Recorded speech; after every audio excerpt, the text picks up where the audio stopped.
บสนุนโดยเครื่องปรับอากาศ Star Air ร้อนแค่ไหนก็เอาอยู่ยาแคปซูลขมิ้นชันอุ้ยอันบรรเทาการท้องอืดท้องเฟ้อจะทำอะไรกินกันดีทำนาก็แทบจะไม่เหลือแล้วทั้งเพี้ยทั้งแมงทั้งราคาน้ำมันค่าใช้จ่ายก็สูงและเดี๋ยวค่ารถเกี่ยวก็จะขึ้นอีกเพราะราคาน้ำมันจะขึ้นอยากให้รัฐบาลลงมาดูแลรากหญ้าจริงๆอยากให้ลงมาดูไม่ใช่ว่าคุณนั่งประชุมกันอยู่ในสภาคุณลองเดินออกมาดูชาวนาชาวไร่เขาที่เขาทำกันฝากถึงผู้ใหญ่ใจดีทั้งหลายสสรัฐบาลให้ช่วยชาวนาบ้าง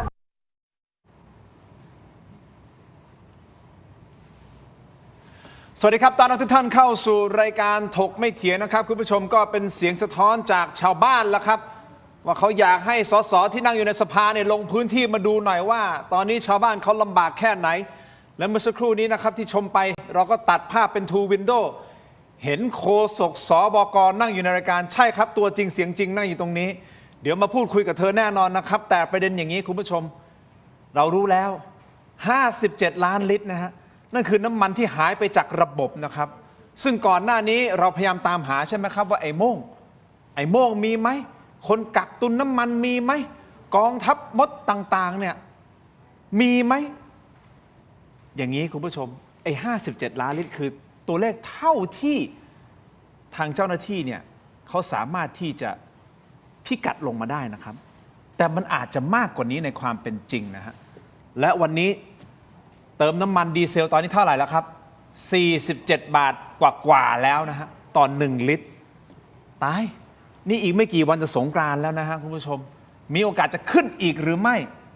นี่คือคำถามคำโตๆเลยนะครับเราจะอยู่กับสถานการณ์แบบนี้ไปอีกนานแค่ไหนเราอาจจะถามว่ามันเกิดขึ้นเพราะอะไรจริงๆเราพอรู้แล้วมันเกิดขึ้นเพราะอะไรแต่ประเด็นคำถามที่ควรจะถามคือว่าแล้วเราจะทำยังไงต่อเราจะบริหารจัดการยังไงเดี๋ยววันนี้นะครับจะมีตัวอย่างของประเทศสิงคโปร์ครับผู้นำสูงสุดของสิงคโปร์ออกมาพูดแถลงกับประชาชนคลิปไม่นานนะฮะประมาณสัก10 นาทีแต่ชัดเจนพูดแบบจริงใจทุกอย่างเป็นขั้นเป็นตอนว่าต้องทำ1 2 3 4และรวมประเทศชาติประชาชนทุกคนเป็นหนึ่งเดียวกันนี่คือความชัดเจนของสิงคโปร์เราจะมีอย่างนั้นได้หรือไม่เอาละผมพูดถึงโฆษกสบกมา2 วันติดนะครับอันนี้ด้วยความเคารพท่านนั่งอยู่ตรงนี้นะครับวันแรกเราก็ค่อนข้างวิพากษ์วิจารณ์ท่านวันที่2ก็เห็นใจท่านนะฮะเพราะว่าพอบอกเป็นเฟกนิว3 บาทปรากฏว่าข่าวจริงขึ้น3 บาท 50 สตางค์นะครับวันนี้นั่งอยู่กับเรานะครับท่านโฆษกสบกคุณโบนัฐฐามาธนาครับสวัสดีครับส่วนซ้ายมือของผมครับ2 ท่านครับแกนนำคณะล้อมรวมประชาชนคุณตู่จตุพรพรหมพันธ์และอาจารย์คณะรัฐศาสตร์มหาวิทยาลัยสุโขทัยธรรมาธิราชนะครับรองศาสตราจารย์ดร.ยุทธพรอิสระชัยครับสวัสดีอาจารย์ทั้งสองท่านครับสวัสดีครับขอบคุณทั้ง3 ท่านที่ให้เกียรติรายการถกไม่เถียงครับคุณโบตรงไปตรงมาเหนื่อยไหมฮะไม่กี่วันเองนะมาเป็นโฆษกแต่ดูเหมือนจะต้องเจออะไรหนักหนาสาหัสที่เหนื่อยที่สุดในชีวิตแต่โบคิดว่าทุกคนในประเทศก็เหนื่อยเอาจริงๆแล้วทุกคนในโลกเหนื่อยเพราะฉะนั้นความเหนื่อยมันคงไม่ได้มากกว่ากันมากเท่าไหร่แต่ถ้าเทียบกับตัวเองว่าที่ผ่านมาเจองานอะไรแบบนี้ค่ะงานนี้ก็น่าจะเหนื่อยที่สุดค่ะครับอย่างนี้ฮะคุณโบให้ความเป็นธรรมกับคุณโบเลยนะครับไอ้คลิปสั้นต่างๆนะคุณตู่อาจารย์นะที่เวลาเราตัดออกมาเนี่ยบางช่วงบางตอนมันอาจจะตัดแค่ไฮไลท์บางอย่างซึ่งมันอาจจะทำให้สังคมเกิดความเข้าใจผิดแต่ในเวลาเดียวกันมันก็เป็นไวรัลนึกออกมามีเดียเราอยู่ในสื่อด้วยกันบางทีมันก็จะต้องการคลิปแบบนี้นะครับก็เลยเกิดคำถามว่าคุณโบเฟียสทำไมฮะก็เอาจริงๆแล้วโบก็เซอร์ไพรส์ที่มันออกมาในมุมว่าเฟียสเพราะว่าวันนั้นความตั้งใจจริงๆก็คือว่าปกติเราจัดรายการหรือเราอะไรบางทีเราจะได้คอมเมนต์ว่าเสียงเราซอฟต์เกินไปแล้ววันนั้นเนี่ยมันเป็นการแถลงในเรื่องสถานการณ์ที่ซีเรียสโบก็เลยตั้งใจที่จะกดเสียงลงเพื่อไม่ให้มันซอฟต์แล้วจะรู้สึกว่าเราไม่จริงจัง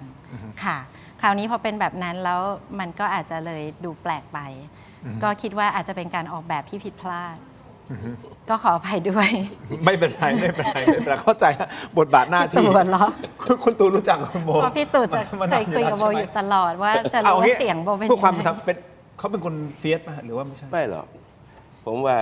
ความเป็นจริงเนี่ยพอตั้งเป็นโฆษกสบกเนี่ยก็คือหนังหน้าไฟ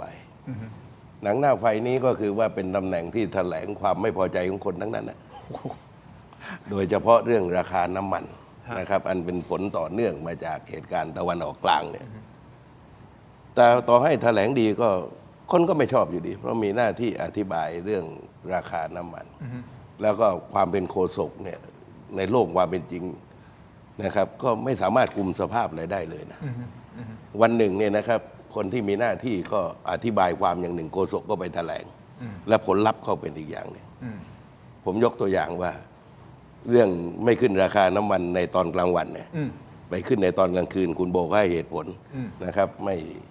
ประกาศขึ้นราคาล่วงหน้า ครับ ความจริง4 ทุ่มก็ล่วงหน้า ครับ แต่ว่าเมื่อวานนี้ก็ขึ้นกลางวันได้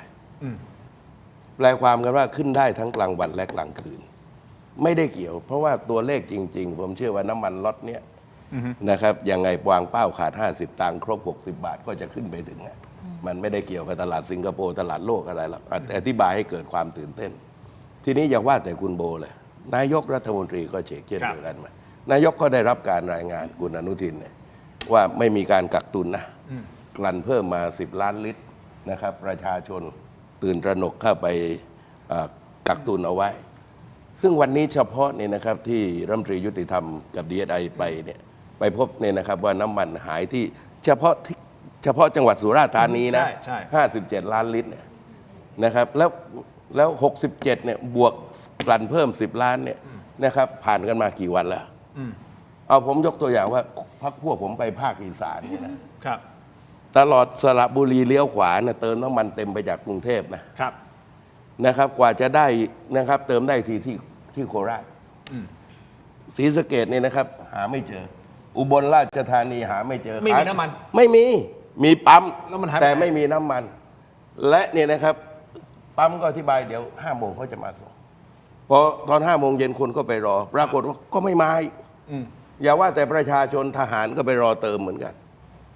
นี่ผมยกตัวอย่าง อันนี้คือกักใช่ไหไหม ฮะ คุณตู่กำลังจะบอกว่ามีคนอยู่ในกระบวนการ นี่ไง ในการกักใช่ไหมครับ ตอนนั้นนายกรัฐมนตรีปฏิเสธความจริงนายกต้องตั้งแต่วันแรกแล้ว ครับ ว่าไม่มีไอ้โม่งไม่มีการกักตุน รุ่งเช้าเนี่ยนะครับ ต้องเข้าใจว่าหน่วยงานตำรวจสอบสวนกลาง ครับ ไปจับที่อ่างทองเนี่ยนายกก็ต้องรู้แล้วว่ามันไม่ใช่ปกตินะ โอเค ต้องเข้าใจคำว่ารัฐซ้อนรัฐแล้วพูดว่าไม่มีจับขั้วเลย และหลังจากนั้นสอบสวนกลางก็ไม่ได้ใช้ไม่ได้ถูกนำมาใช้บริการวันนั้นก็ทำเอง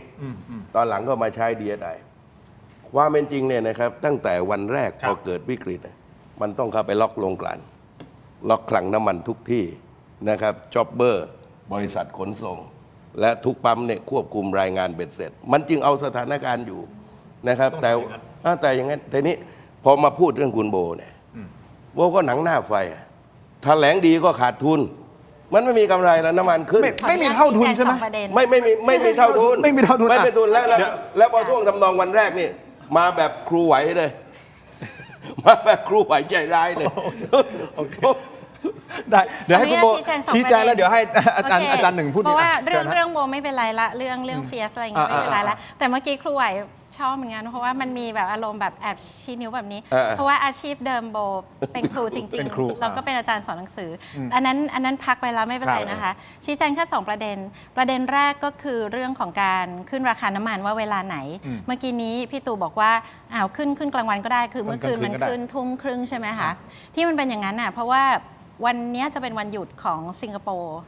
ที่ตลาดกลางสิงคโปร์เนี่ยค่ะถ้าวันรุ่งขึ้นเป็นวันหยุดเนี่ยเขาจะเคาะราคาเร็ว เมื่อวานเนี่ยทางกบน.ก็เลยได้ราคาเร็วกว่าปกติ แต่ถ้าวันรุ่งขึ้นไม่เป็นวันหยุดเนี่ยเขาจะเคาะมาทุ่มหนึ่งถ้าพันเคาะมาทุ่มหนึ่งอ่ะมันก็จะไม่ได้ราคาของเราอาจจะเคาะของเราได้ไม่เร็วขนาดทุ่มครึ่งแต่ต้องบอกล่วงหน้าอีกว่าวันนี้ก็จะเร็วถ้ามีการปรับ แต่หมายถึงว่าพรุ่งนี้เป็นวันหยุดเช่นกันพรุ่งนี้เป็นวันหยุดเช่นกัน ของสิงคโปร์ ดังนั้นถ้าเกิดว่าวันไหนที่วันรุ่งขึ้นเขาจะเป็นวันหยุดราคาสุดท้ายเขาจะเคาะเร็วค่ะแต่ถ้าไม่เนี่ยมันก็จะทุ่มหนึ่งค่ะพี่ตู่อันนี้อันที่1เนาะ ครับ อันที่2ประเด็นว่ามีไอ้โม่งหรือไม่มีไอ้โม่งอันนี้ยอมรับว่าตอนแรกเนี่ยตอนที่มันเริ่มมีเหตุการณ์ผิดปกติ แล้วราคาน้ำมันเนี่ยมันยังไม่ได้ดีดขึ้นมาเนี่ยค่ะตอนนั้นเนี่ยภาพที่เห็นคือประชาชนพยายามสำรองน้ำมันแล้ว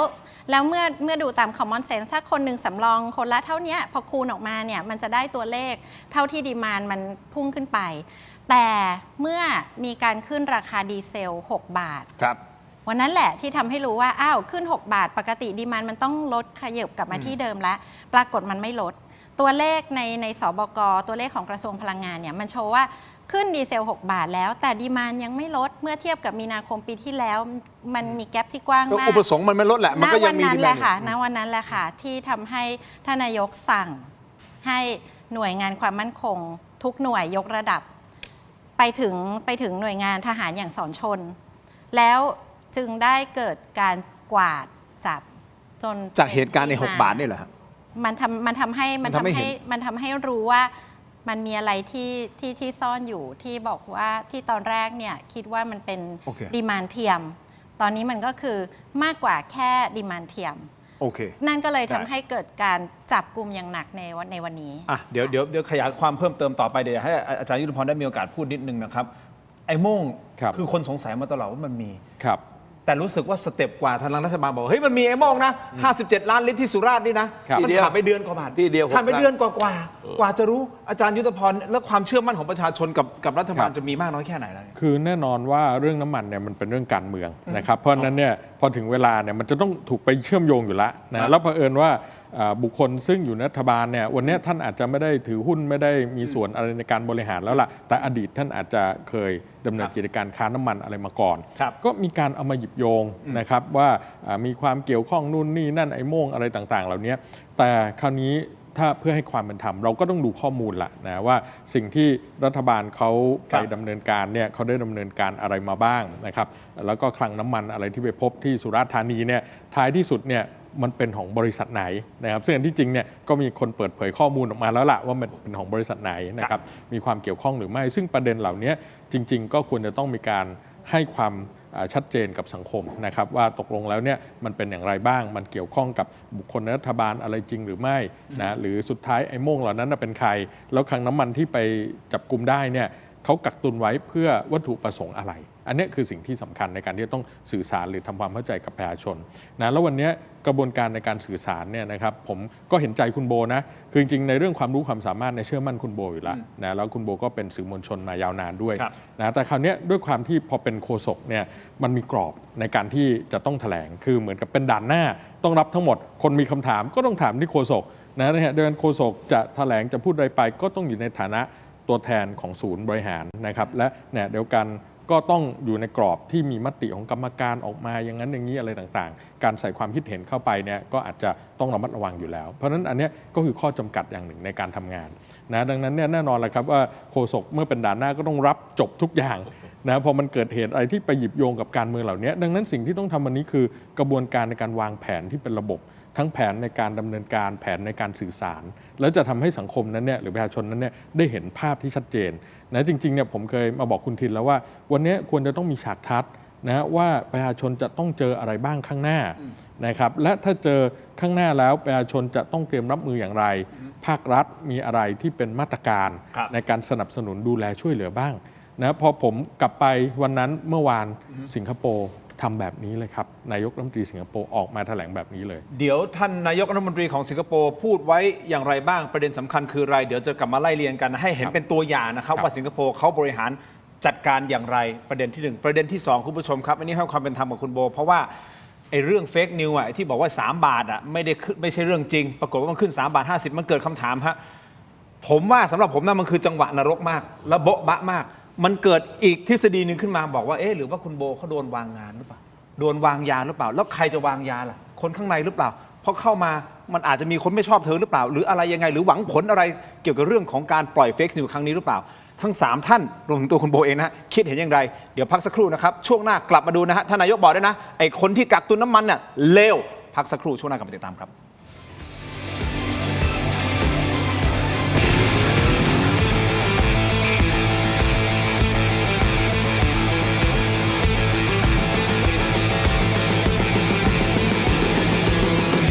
Farmhouse Royal Bread สไลซ์หนา เนื้อนุ่ม หอม ที่สุดของ Farmhouse ยกระดับความอร่อยง่ายๆ ได้ทุกวัน Farmhouse Royal Bread Everyday Bread Farmhouse ส่งตรงความสดชื่นถึงบ้านคุณกับมะยงชิดลูกใหญ่ คัดพิเศษจากสวน เนื้อฉ่ำ หวานอมเปรี้ยว เปลือกบาง สั่งซื้อได้ที่เว็บไซต์และแอปพลิเคชัน Thailand Postmart ตัวท็อปใกล้ๆส่งให้ถึงมือ แชมป์เซียนขจัดคราบ ประสิทธิภาพพลังแชมป์ผ้าขาวสะอาด รีดง่าย ไร้กลิ่นอับ กลิ่นหอม ถนอมใยผ้า ไม่เปลืองแรงขยี้เริ่มต้นที่ 10 บาท หาซื้อได้ที่ CJ m ทุกสาขาแช แช ม ม ป์ ป์สาย เซียน น้ำผึ้งจากอำเภอฝางจังหวัดเชียงใหม่ คัดเกรดคุณภาพ สดจากสวนถึงมือ เปลือกบาง เนื้อแน่น หวานฉ่ำ วิตามินซีสูง สนใจสินค้าสั่งซื้อได้ที่เว็บไซต์และแอปพลิเคชัน Thailand Postmart ตัวท็อปใกล้ๆส่งให้ถึงมือส้มสายกรอบ อร่อย กับโรตีกรอบจิ๋ว หอม หวาน ทานเพลิน แค่ฉีกซองก็พร้อมอร่อยแล้ว หวานกำลังพอดีคำเดียวไม่เคยพอ พิเศษสุดปกติถุงละ 49 บาท วันนี้ 3 ถุงเพียง 100 บาท ต้นตำรับจังหวัดสตูล อร่อยเพลิน แถมได้ช่วยชุมชน มีจำนวนจำกัด สั่งซื้อได้ที่เว็บไซต์ สนับสนุนโดยแอปวันดีคอนเทนต์จริตไทยเพื่อคนไทย ดาวน์โหลดได้แล้ววันนี้ แล้วถ้าหากมันน้ำมันที่มันจะมาสูงกว่านี้ ก็อาจจะต้องหยุดอ่ะ หยุดเลยเหรอ อาจจะต้องหยุด อ๋ออ อาจจะ แต่ผมมีรถเล็กวิ่งให้ เอามันขึ้นก็ต้องจอดนะ ก็ลองฟัดกันไปดูอ่ะ ลองดูก่อน ก็ต้องฟัดกันไปเรื่อยๆก่อนดูดิว่ามัน ถ้าจะขึ้นนะพี่คิดว่าจะขึ้นเท่าไหร่ แต่เย็น50อ่ะ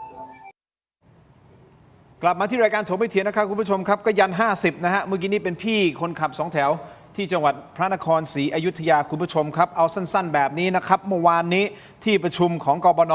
ก็คือคณะกรรมการกองทุนน้ำมันเชื้อเพลิงเนี่ยมีมติปรับลดอัตราเงินชดเชยน้ำมันดีเซลเนี่ย3 บาทกับอีก51 สตางค์ต่อลิตรก็เป็น 14 บาท 27 สตางค์นะฮะต่อลิตรส่งผลให้ราคาขายปลีกหน้าสถานีบริการปรับขึ้น3 บาท 50 สตางค์คุณผู้ชมครับ2 วันติดกันแล้วนะครับไอ้3 บาท 50เนี่ยรวมกันแล้วคุณผู้ชมครับในรอบ 11 วันที่ผ่านมาน้ำมันขึ้นราคาไปแล้วทั้งหมด 5 ครั้งในรอบ 11 วันนะโดยล่าสุดดีเซลปรับขึ้นมาปุ๊บมาทบสถิติอยู่ที่ 47 บาท 74 สตางค์อันนี้ไม่ใช่พรีเมียมด้วยนะพรีเมียมนี่กดไปประมาณเท่าไหร่แล้วเนี่ย63 บาท 94 สตางค์นี่คือดีเซลใครจะไปคิดพรีเมียม63 บาทมันตลกร้ายนะฮะคุณผู้ชมครับหนักจริงๆฮะแล้วโอกาสที่ B7 ตรงเนี้ย47 บาท 74 สตางค์มันจะขึ้นพรวดขึ้นไปอยู่ที่ 50-60 บาทหรือไม่มีใครบอกได้นะตอนนี้นะครับ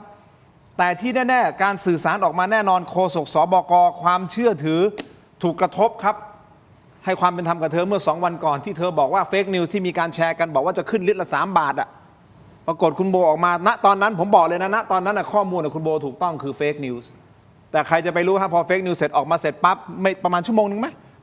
กบน.ตอนที่โอเคเขาปล่อยภาพนั้น5 โมงเย็นใช่ไหมคะแล้วก็ คุณแถลง6 โมงกว่าเนี่ยเราแถลง6 โมง 5 นาที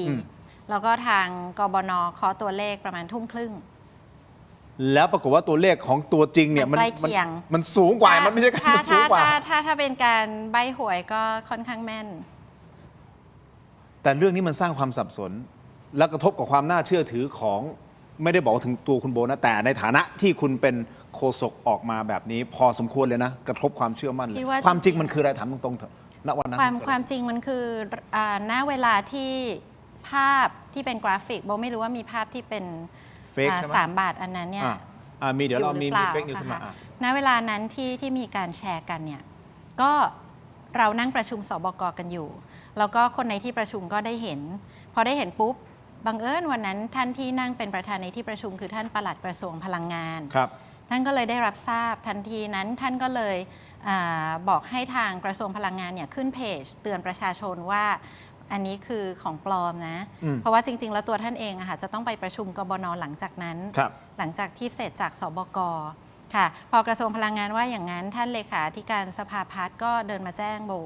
ในที่ประชุมอยู่นั่งอยู่ใกล้กัน ก็บอกว่าเดี๋ยวตอนแถลงอ่ะให้เตือนประชาชนเรื่องนี้ด้วยว่ามันเป็นเฟกนิวส์คราวนี้โอเคทุกคนก็ทราบหมดแล้วล่ะว่าสุดท้ายแล้วเนี่ยตัวเลขที่เขาทำภาพขึ้นมาเนี่ยมันมาใกล้เคียงกับตัวเลขจริงแล้วตัวเลขจริงก็สูงกว่าโบก็ต้องยืนยันว่ามันก็เป็น ตัวเลขที่มีคนทำขึ้นมาจริงๆแล้วก็การที่มีคนทำขึ้นมาแล้วมันมาใกล้เคียงเนี่ยโบไม่อยากให้สังคมรู้สึกว่าถ้างั้นต่อจากนี้เราไม่ต้องฟังหน่วยงานรัฐเพราะว่าตัวเลขจริงมันก็คือตัวเลขจริง ตัวเลขที่ไม่จริงมันก็คือตัวเลขที่ไม่จริงครับที่เราต้องย้ำเรื่องนี้เพราะว่าในอนาคตต่อจากนี้ค่ะช่วงนี้มันคือภาวะวิกฤตในภาวะวิกฤตมันจะมีคนคอยปล่อยข่าวเสมอปล่อยข่าวปลอมในนานารูปแบบเสมอแล้วแน่นอนคนที่ปล่อยเรื่องที่ไม่จริงเนี่ยก็ย่อมมีจุดประสงค์ที่ไม่ดีในบางเรื่องที่มันอาจจะเกิดขึ้นในอนาคตเนี่ยถ้าคนไปเชื่อมันก็อันตรายดังนั้นในภาวะวิกฤตยังไงเนี่ยเราก็ยังอยากขอวิงวอนให้พี่น้องประชาชนเนี่ยยึดข้อมูลอ้างอิงจากหน่วยงานรัฐซึ่งในกรณีนี้คือกระทรวงพลังงานที่เขาก็จะต้องมีการสื่อสารออกมาเพราะว่าไม่งั้นในอนาคตเราอาจจะเจอข่าวที่มันมีผลเสียมากกว่าแค่เรื่องนี้ต่อพี่น้องประชาชนค่ะอันนี้ก็คือเรื่องที่อยากจะย้ำไม่ได้โดนวางงานอะไรทั้งสิ้นเลยใช่ไหมกับเหตุการณ์ครั้งนี้ก็ไม่คิดว่ามันเป็นแบบนั้นค่ะเพราะว่าทุกคนก็ทำกันอย่างเปิดเผยในที่ประชุมนะคะแล้วอีกอย่างหนึ่งก็คือเดี๋ยวนะเมื่อกี้จะว่าไงเนี่ยหรือไม่มีใครมาแบบบอกให้คุณโบจริงๆมันจะมีการขึ้นนะกบน.มีการขึ้นนะอย่างหนึ่งอย่างนี้ค่ะคือจริงๆแล้วในวันนั้นในการแถลงเนี่ยในการแถลงเรามีการแจ้งด้วยนะคะว่าถ้าเกิดจะมีการขึ้นเนี่ยทางกบน.จะพยายามทำให้เร็วขึ้นแล้วถ้าวันแรกในการแถลงข่าวโบพูดไว้เลยด้วยซ้ำว่านี่คือ new normal ซึ่งทุกคนก็โกรธแล้วโบเข้าใจความโกรธนั้นได้ new normal หมายความว่าน้ำมันโลกขึ้นทุกวันแล้วเราก็จะเจอการขึ้นได้แทบทุกวันอันนี้คือข้อเท็จจริงส่วนหนึ่งค่ะก็เป็นแบบนั้นแต่คราวนี้เนี่ยตัวเลขแบบนี้เนี่ยมันทำให้เป็นบทเรียนกับทีมสื่อสารเหมือนกันว่าต่อไปนี้เนี่ยเราไม่ควรใช้คำว่า fake news กับสิ่งที่มันอาจมีความเป็นไปได้ว่าเรื่องจริงที่ตามมาอาจจะมีความใกล้เคียงกันเราควรจะแค่บอกว่าอันนี้ไม่ใช่ตัวเลขจากกบน.เพราะกบน.ยังไม่ได้ประชุมอันนี้คือบทเรียนของโฆษกแล้วก็ของทั้งทีมแหละของทั้งสบกว่าต่อไปนี้เราจะไม่ใช้คำว่า fake newsเพราะว่าคำว่า fake news มันก็เหมือนเป็นการไปปะทะกับคนที่เขาปล่อยเราก็จะบอกว่าอันนี้ไม่ใช่ตัวเลขจากทางการแล้วตัวเลขจากทางการจะมาเมื่อไหร่ก็รอให้คุณผู้ชมหรือประชาชนเนี่ยรอตัวเลขจากทางการดีกว่าใช่ค่ะเพราะฉะนั้นก็ขอย้ำความสำคัญของเรื่องนี้ค่ะโอเคอย่างนี้นะฮะ new normal ที่คุณโบพูดไปนะครับคุณตู่อาจารย์ new normal แต่มันเป็น new normal ที่มันก็ทำให้ประชาชนเสียโอกาสความหมายคืออะไรความหมายคือแต่ก่อนเนี่ยเราจะประกาศเรื่องของราคาน้ำมันที่มันจะมีการขึ้นเนี่ยช่วงเย็นๆมั้งถ้าพี่ตู่ถ้าผมจำไม่ผิดใช่ไหมแต่กลายเป็นว่าถ้าสมมติมีการประกาศหลังจากนั้นสัก4 ทุ่มอะไรเนี้ยมันกลายเป็นว่าประชาชนแทนที่คนนี้เดียวที่แต่ก่อนประกาศได้เร็วอะค่ะเพราะว่าแต่ก่อนราคามันไม่ผันผวนขนาดนี้เขาก็จะเคาะกันวันละครั้งเป็นช่วงกลางวันอย่างนี้ใช่ไหมคะมันก็มีเวลาให้ทีมกบน.เขาทำงานแล้วก็ประกาศได้ค่อนข้างเร็วพอตอนนี้เนี่ยเนื่องจากสถานการณ์โลกตอนนี้เนี่ยราคาน้ำมันในโลกก็เลยเคาะกันวันละ2 ครั้งพอไทยเนี่ยต้องการจะรอค่าสุดท้ายเนี่ยก็เลยต้องไปรอตอนค่ำแต่ว่าท่านปลัดกระทรวงพลังงานก็ยืนยันว่าหลังจากนี้จะพยายามสปีดให้เร็วที่สุดเท่าที่จะเป็นไปได้ยังไงมันก็จะเร็วกว่าเดิมแต่เข้าใจประเด็นของประชาชนเสียประโยชน์ใช่ไหมฮะแทนที่เขาจะเติมน้ำมันก่อนเข้าบ้านก่อนที่มันจะขึ้นราคากลายเป็นว่าพอเข้าบ้านมาประกาศตอน4 ทุ่มโอเคก็ต้องยอมรับสภาพวันรุ่งขึ้นทีนี้เอาผมยกตัวอย่างนะกูเป็นคนที่มองเมื่อวานที่ขึ้น3.50 บาทครับนะครับ3.50 บาทก่อนก็ว่าแต่ว่าเหตุเมื่อวานเนี่ยเพราะว่าไปลดนะครับเงินชดเชยเงินกองแล้วก็จึงเป็นเหตุให้มาเพิ่มราคาอีก3.50 บาทครับมันก็ไม่ต้องเกี่ยวอะไรกับตลาดสิงคโปร์ที่ผมไม่เห็นด้วยมาอ้างไม่เกี่ยวอะไรกับตลาดโลกเป็นเรื่องภายในของเราแท้ๆนะครับ3.50 บาทแรกก็อาจจะอ้างว่านั่นดูราคาเราตลาดสิงคโปร์แต่3.50 บาทหลังไม่เกี่ยวเนี่ยเห็นไหมทีนี้เวลาที่รัฐเนี่ยอย่างที่ผมบอกว่าเวลาที่จะแถลงอะไรก็ตามเหมือนก่อนขึ้น6 บาทเนี่ยนะครับแล้วก็มีประสบการณ์3.50 บาท2 ครั้งก็ถูกด่าน้อยทีนี้เนี่ยนะครับวันนั้นลองไปดูไอ้น้ำมันดีเซลพรีเมียมเอาตัวเลขกลมๆ46 บาทครับแล้วก็ปรากฏว่านะครับต้นทุนของดีเซลธรรมดาเนี่ยนะครับตอนนั้นขาดอีกสัก5 ตังค์ไม่ถึง50 ตังค์ในปัจจุบันจะครบ60 บาทก็ปรากฏว่า ไอ้น้ำมันพรีเมียมเนี่ยต้นทุนไอ้นี่อุดหนุนกองทุนน้ำมันบาท 50นะลองไปดูตัวเลขปรากฏว่าในน้ำมันดีเซลพรีเมียมต้นทุนถูกกว่าดีเซลธรรมดาเกือบ15 บาทนะครับก่อนจะมาขึ้นพรวดพลาด8 บาทแล้วก็เติมให้ล้ำหน้าไปเป็น63ปัจจุบันเนี้ย ครับ คือมันไอการตั้งราคาแบบนี้เนี่ยมันมองให้คนไทยมันดูโง่เหมือนกันนะระหว่างพรีเมียมกับธรรมดาเนี่ยนี่ผมฐานะประชาชนนะนั่งซักไล่เนี่ยคือเราก็ฟาดฟันเรื่องพลังงานกันมานานนะครับเพราะฉะนั้นพอมาณวันนี้เนี่ยความเป็นจริงมันต้องคิดลดราคาทั้งสองส่วน ครับ นะครับไม่ว่าส่วนกลุ่มทุนน้ำมัน ซึ่งความจริงรัฐก็เข้าข่ายกองทุนนายทุนน้ำมันเหมือนกันเพราะ51ในปตท4โรงกลั่นบางจากใกล้เคียงกันต่างชาตินี่มีแค่หนึ่งทีนี้เนี่ยนะครับถ้าจะลดเพียงแค่ภาษีสัมพันธมิตรข้างเดียวนั่นนะมันก็ไม่แฟร์เพราะไอ้ที่นั่งวางแผนกันทั้งหมดนั้นนะยังไม่คิดจะเป็นเอากำไรของไอ้นายทุนเนี่ยลดลงมาเลยนะครับราคาขนส่งมาจากสิงคโปร์ดิวันนี้ยังโง่จ่ายไม่เลิกทั้งที่ไม่มีการขนจริง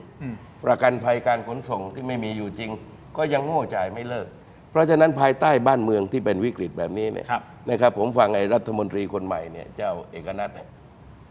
ผมก็บอกเอกนัทจะพูดยังไงพูดนะแต่ว่า100คำพูดไม่เท่า1การกระทำนะถ้าคุณทำตามที่พูดเนี่ยนี่คุณก็พาหลุดไปได้นะก็คือทั้งคุณเอกนิติอะไรก็ที่ตั้งคณะกรรมการขึ้นมาศึกษานะครับว่าต้นทุนจริงมันเท่าไหร่ลิตรละ100ก็ได้แต่ต้นทุนมันแพงแต่ว่าคุณไม่จะคิดราคาซีซัวกันแบบนี้บางวันคิดราคาดีเซลพรีเมียมต้นทุนถูกกว่าดีเซลธรรมดาเนี่ยไอ้คนประเทศนี้มันไม่กินข้าวกันแล้วนะแต่ไปเชื่ออย่างนั้นนะบางวันคุณไปคิดแบบนี้เหมือนเมื่อวานนี้ไม่เกี่ยวกับตลาดอะไรเลยเห็นไหมเพียงแค่ไอ้ลดจำนวนเงินชดเชยเท่านั้นเองนะครับไม่มันจะอ้างเรื่องอะไรเพราะฉะนั้นผมก็ฝากว่าต้องแฟร์ต้องตรงและนายกรัฐมนตรีเนี่ยนะครับท่านต้องใช้ภาวะนี่นะครับศิลปะการพูดแบบผู้นำแบบสิงคโปร์แล้วมาตรการต่างๆต้องใช้ภาวะผู้นำแบบสิงคโปร์อาจารย์ยุทธพรครับ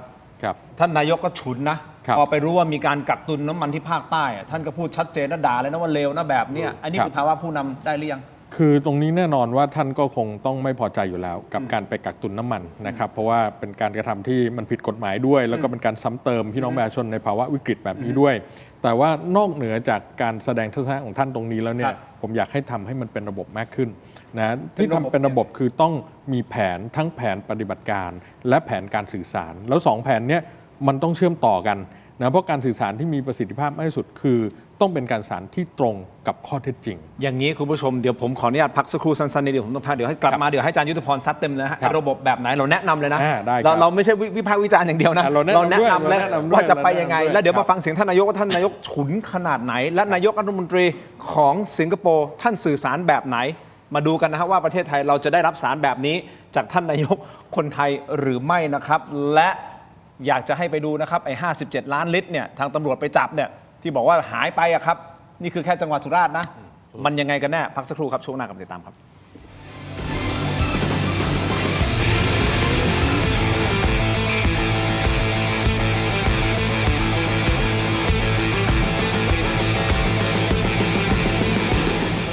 ชูการ์ฟรีชุ่มคอมีสารสกัดสมุนไพร4ชนิด I Herb You ชูการ์ฟรีด้วยนะฉลองครบรอบ 5 ปีถกไม่เถียงแฟนรายการตัวจริงห้ามพลาดกับบ็อกเซตสุดพรีเมียมคุ้มสุดๆเพียง799 บาทคุณจะได้รับไอเทม4รายการ 1. เสื้อรุ่นประวัติศาสตร์ 2. ลายเซ็นจากผมถิ่นโชคกมลกิจ 3. ยาดมสมุนไพรอุ้ยอันโอสถรุ่น Limited Edition และ 4. สติ๊กเกอร์เซ็ตสุดกวนเอาไปแปะให้สะใจสั่งซื้อด่วนวันนี้ส่งฟรีได้ร่วมทำบุญกับมูลนิธิบ้านพระพรรีบหยิบมือถือขึ้นมาสแกน QRโค้ดบนหน้าจอตอนนี้ได้เลยช้าหมดอดแน่นอน I Herb You ชูการ์ฟรีชุ่มคอมีสารสกัดสมุนไพร4ชนิด I Herb You ชูการ์ฟรีด้วยนะฝันดีเป็นกระต่ายน้อยที่รักการร้องเพลงเป็นชีวิตจิตใจน้องฝันดีซ้อมร้องซ้อมเต้นทุกวันอย่างไม่เคยเหน็ดเหนื่อยแต่แล้วเรื่องไม่คาดฝันก็เกิดขึ้นก่อนวันแข่งเพียงวันเดียวยามีในขณะที่ความหวังกำลังจะหมดไปน้องฝันดีก็มองเห็นบางสิ่งพี่คิดดีเราร้องเพลงไม่ได้แต่เรายังเต้นได้นี่นา และลำดับต่อไป ขอเชิญพบกับน้องฝันดีครับ น้องฝันดีจะทำอะไรน่ะ เธอไม่ได้มาร้องเพลงหรอกหรอ ว้าว ถึงจะร้องเพลงไม่ได้ แต่น้องฝันดีก็เปลี่ยนวิกฤตให้เป็นการแสดงที่ยอดเยี่ยม พร้อมกับเพื่อนๆของเธอ ด้วยความคิดสร้างสรรค์อันน่าทึ่งทำให้น้องฝันดีได้รับรางวัลไปครอง และที่สำคัญที่สุด เธอยังได้เรียนรู้บทเรียนอันมีค่าอีกด้วย เมื่อแผนหนึ่งไม่สำเร็จ เราก็สร้างแผนใหม่ได้เสมอค่ะ อย่ายอมแพ้นะครับ จำไว้นะคะเด็กๆ ทุกปัญหามีทางออกเสมอ ขอแค่เราไม่ยอมแพ้ ดูนิทานย้อนหลัง อ่านอีบุ๊กสนุกๆ ทำตารางเรียนออนไลน์ฟรี ค้นพบโลกแห่ง สนับสนุนโดย ยาท่าตุน้ำขาวหารคู่ 49 บาท ฝาสีฟ้า มีตัวยาฟีนิลซาลิซิเลตไอเฮิร์บชูการ์ฟรี ชุ่มคอ มีสารสกัดสมุนไพร 4 ชนิด ครับกันต่อนะครับคุณผู้ชมถกไม่เถียงครับยังอยู่กับคุณตู่จตุพรนะครับคุณโบนัฐฐาและอาจารย์ยุทธพรนะอาจารย์ยุทธพรบอกว่ารัฐบาลเนี่ยถ้าต้องสื่อสารเนี่ยต้องทำเป็นระบบ ไม่ใช่แค่สื่อสารอย่างเดียว ใช่ครับ อาจารย์แนะนำเลยฮะเพราะเราด่าเขามาเยอะแล้ว แนะนำมากกว่าดานะ โอเค ก็คือต้องมี 2 ส่วนนะครับคือส่วนที่ว่าด้วยแผนสื่อสารและแผนปฏิบัติการจริง ๆ ด้วย อย่างที่บอกว่าการสื่อสารที่มีประสิทธิภาพมากที่สุดนั้นเนี่ยคือต้องตรงกับความจริง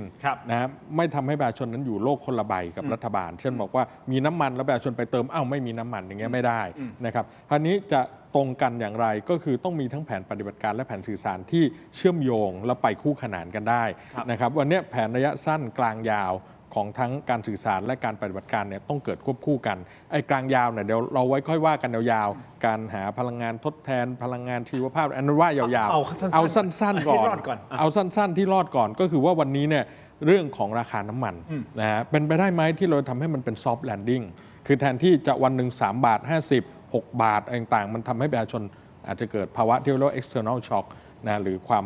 ตระหนกตกใจต่างๆเพราะฉะนั้นตรงนี้ต้องทำให้ประชาชนนั้นรู้สึกว่ามันเป็น soft landing ไอ้มันจะไม่เป็นขาลงนะมันเป็นไปไม่ได้ครับทั่วโลกก็เจอกันหมดสถานการณ์แบบนี้แต่ทำอย่างไรที่จะแทนจะขึ้น3 บาท 6 บาทขึ้นวันละ1 บาทได้ไหมแล้วบอกประชาชนล่วงหน้าเลยว่าเราต้องขึ้นวันละ1 บาทแน่นอนเพราะนั้นใครกังวลใครมีเงินในกระเป๋าเพียงพอวันนี้เติมก่อนได้นะไม่ต้องกังวลว่าต้องไปแห่เติมเพราะเดี๋ยวพรุ่งนี้ราคาจะขึ้น6 บาทไม่ใช่ขึ้นทุกวันวันละ1 บาทบอกให้ชัดเจนไปเลยให้มีแผนชัดเจนให้ประชาชนได้สามารถที่จะแบบเตรียมพร้อมทำใจว่างั้นเถอะเตรียมพร้อมแล้วก็ไม่ต้องไปแห่กันกักตุนน้ำมันหรือแห่กันไปเติมน้ำมันเพราะขึ้นทุกวันละ1 บาทเมื่อไหร่คุณพร้อมวันนี้มีเงินในกระเป๋าเติมได้สักครึ่งถังไปครึ่งถังก่อนนะอีก3 วันไปอีกสักครึ่งถังเขาก็จะได้เตรียมตัวหรือปรับตัวได้ทันนะเพราะเราบอกว่าไม่ขึ้นเลยมันเป็นไปไม่ได้ในสถานการณ์แบบนี้นะครับเพราะฉะนั้นอันนี้ก็คือสิ่งที่ต้องทำให้เกิดภาวะซอฟต์แลนดิ้งนะครับอันที่2ก็คือว่าข้อค้างคาใจนะครับต่างๆของประชาชนเนี่ยเรื่องโง่ก็ดีเรื่องอะไรต่างๆก็ดีออกมาชี้แจงเลยครับนะฮะว่าตกลงแล้วเนี่ยมันมีไม่มีแล้วถ้ามีเป็นใครอะไรอย่างไรนะหรืออย่างที่คุณทินบอกไปเจอเรื่องคลังน้ำมันเนี่ยอันที่จริงเนี่ยมีคนเขาออกมามีชื่อบริษัทอะไรครบหมดแล้วด้วยตอนนี้นะเพียงว่าเอาละไม่เป็นไรเราปิดบางส่วนนะฮะในเรื่องการแถลงเพื่อไม่ให้เกิดประเด็นข้อกฎหมายอะไรต่างๆ DPA ก็ว่าแล้วก็ปิดอาจจะใช้ตัวย่อใช่เลยว่าเนี่ยมันเป็นของบริษัทนี้บริษัทนั้นนะคนก็จะได้หายคลางแคลงใจว่าเอาละตกลงแล้วไอ้โม่งมันคือใครกันแน่นะหรือตกลงเขาเป็นไอ้โม่งจริงไหมหรือเขากักตุนด้วยวัตถุประสงค์อื่นมันก็ต้องไปสืบต้องมีความชัดเจนต้องให้ความเป็นธรรมด้วยกับทางคนที่เขาถูกจับกลุ่มว่าตกลงเขามีวัตถุประสงค์อะไรอย่างเงี้ยความชัดเจนเหล่านี้มันจะทำให้ประเด็นปัญหาที่ถูกโยงเป็นเรื่องประเด็นทางการเมืองเนี่ยมันก็ลดลงนะครับแล้วก็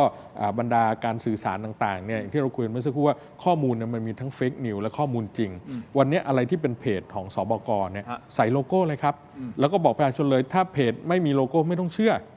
นะหรือถ้าใครแอบไปปลอมดำเนินคดีทันทีครับนะอันนี้คือสิ่งที่ต้องทำให้ชัดเจนเลยอย่างนี้คุณโบ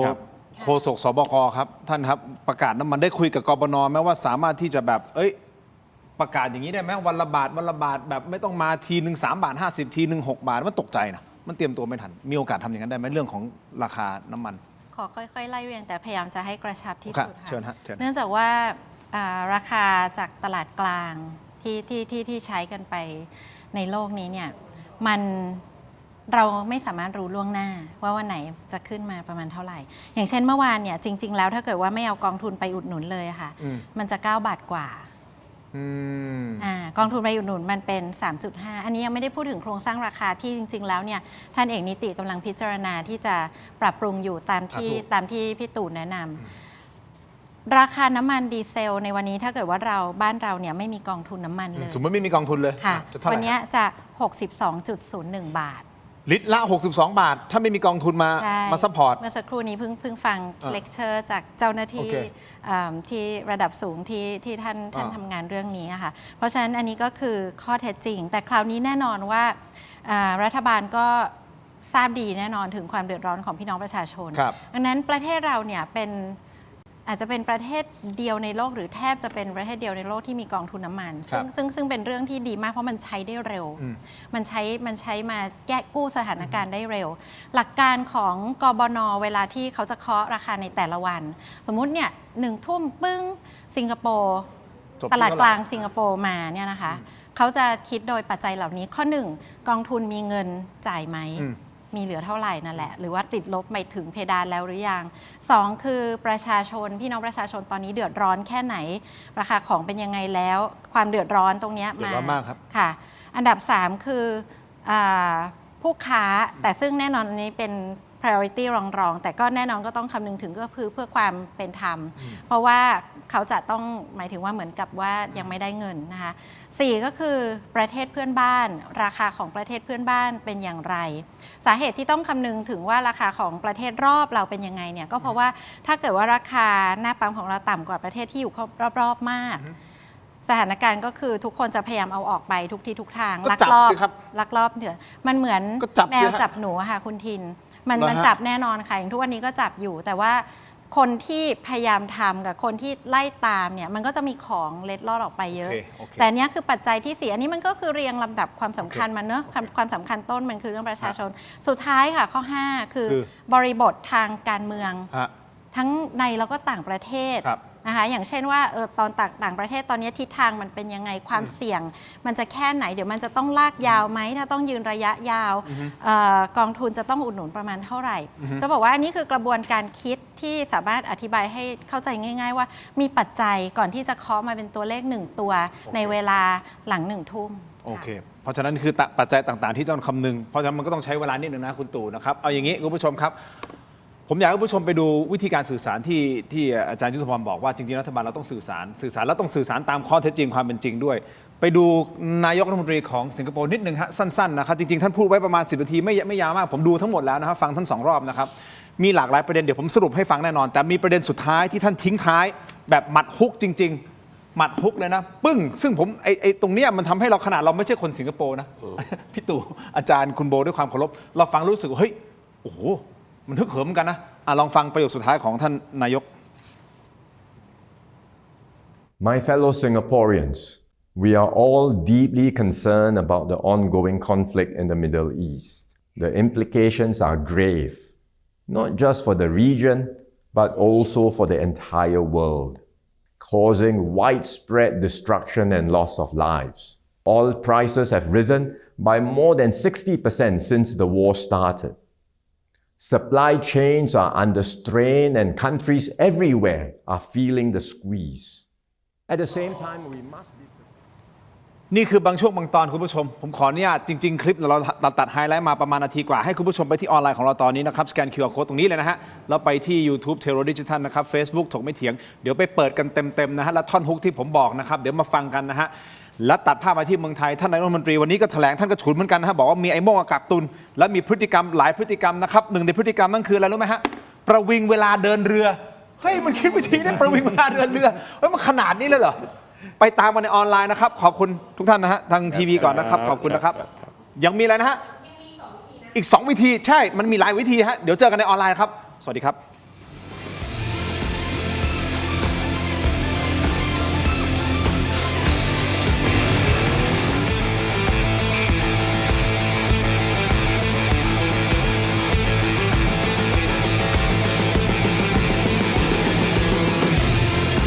สิ่งที่ใช่ตอบโจทย์ชีวิตที่ชอบ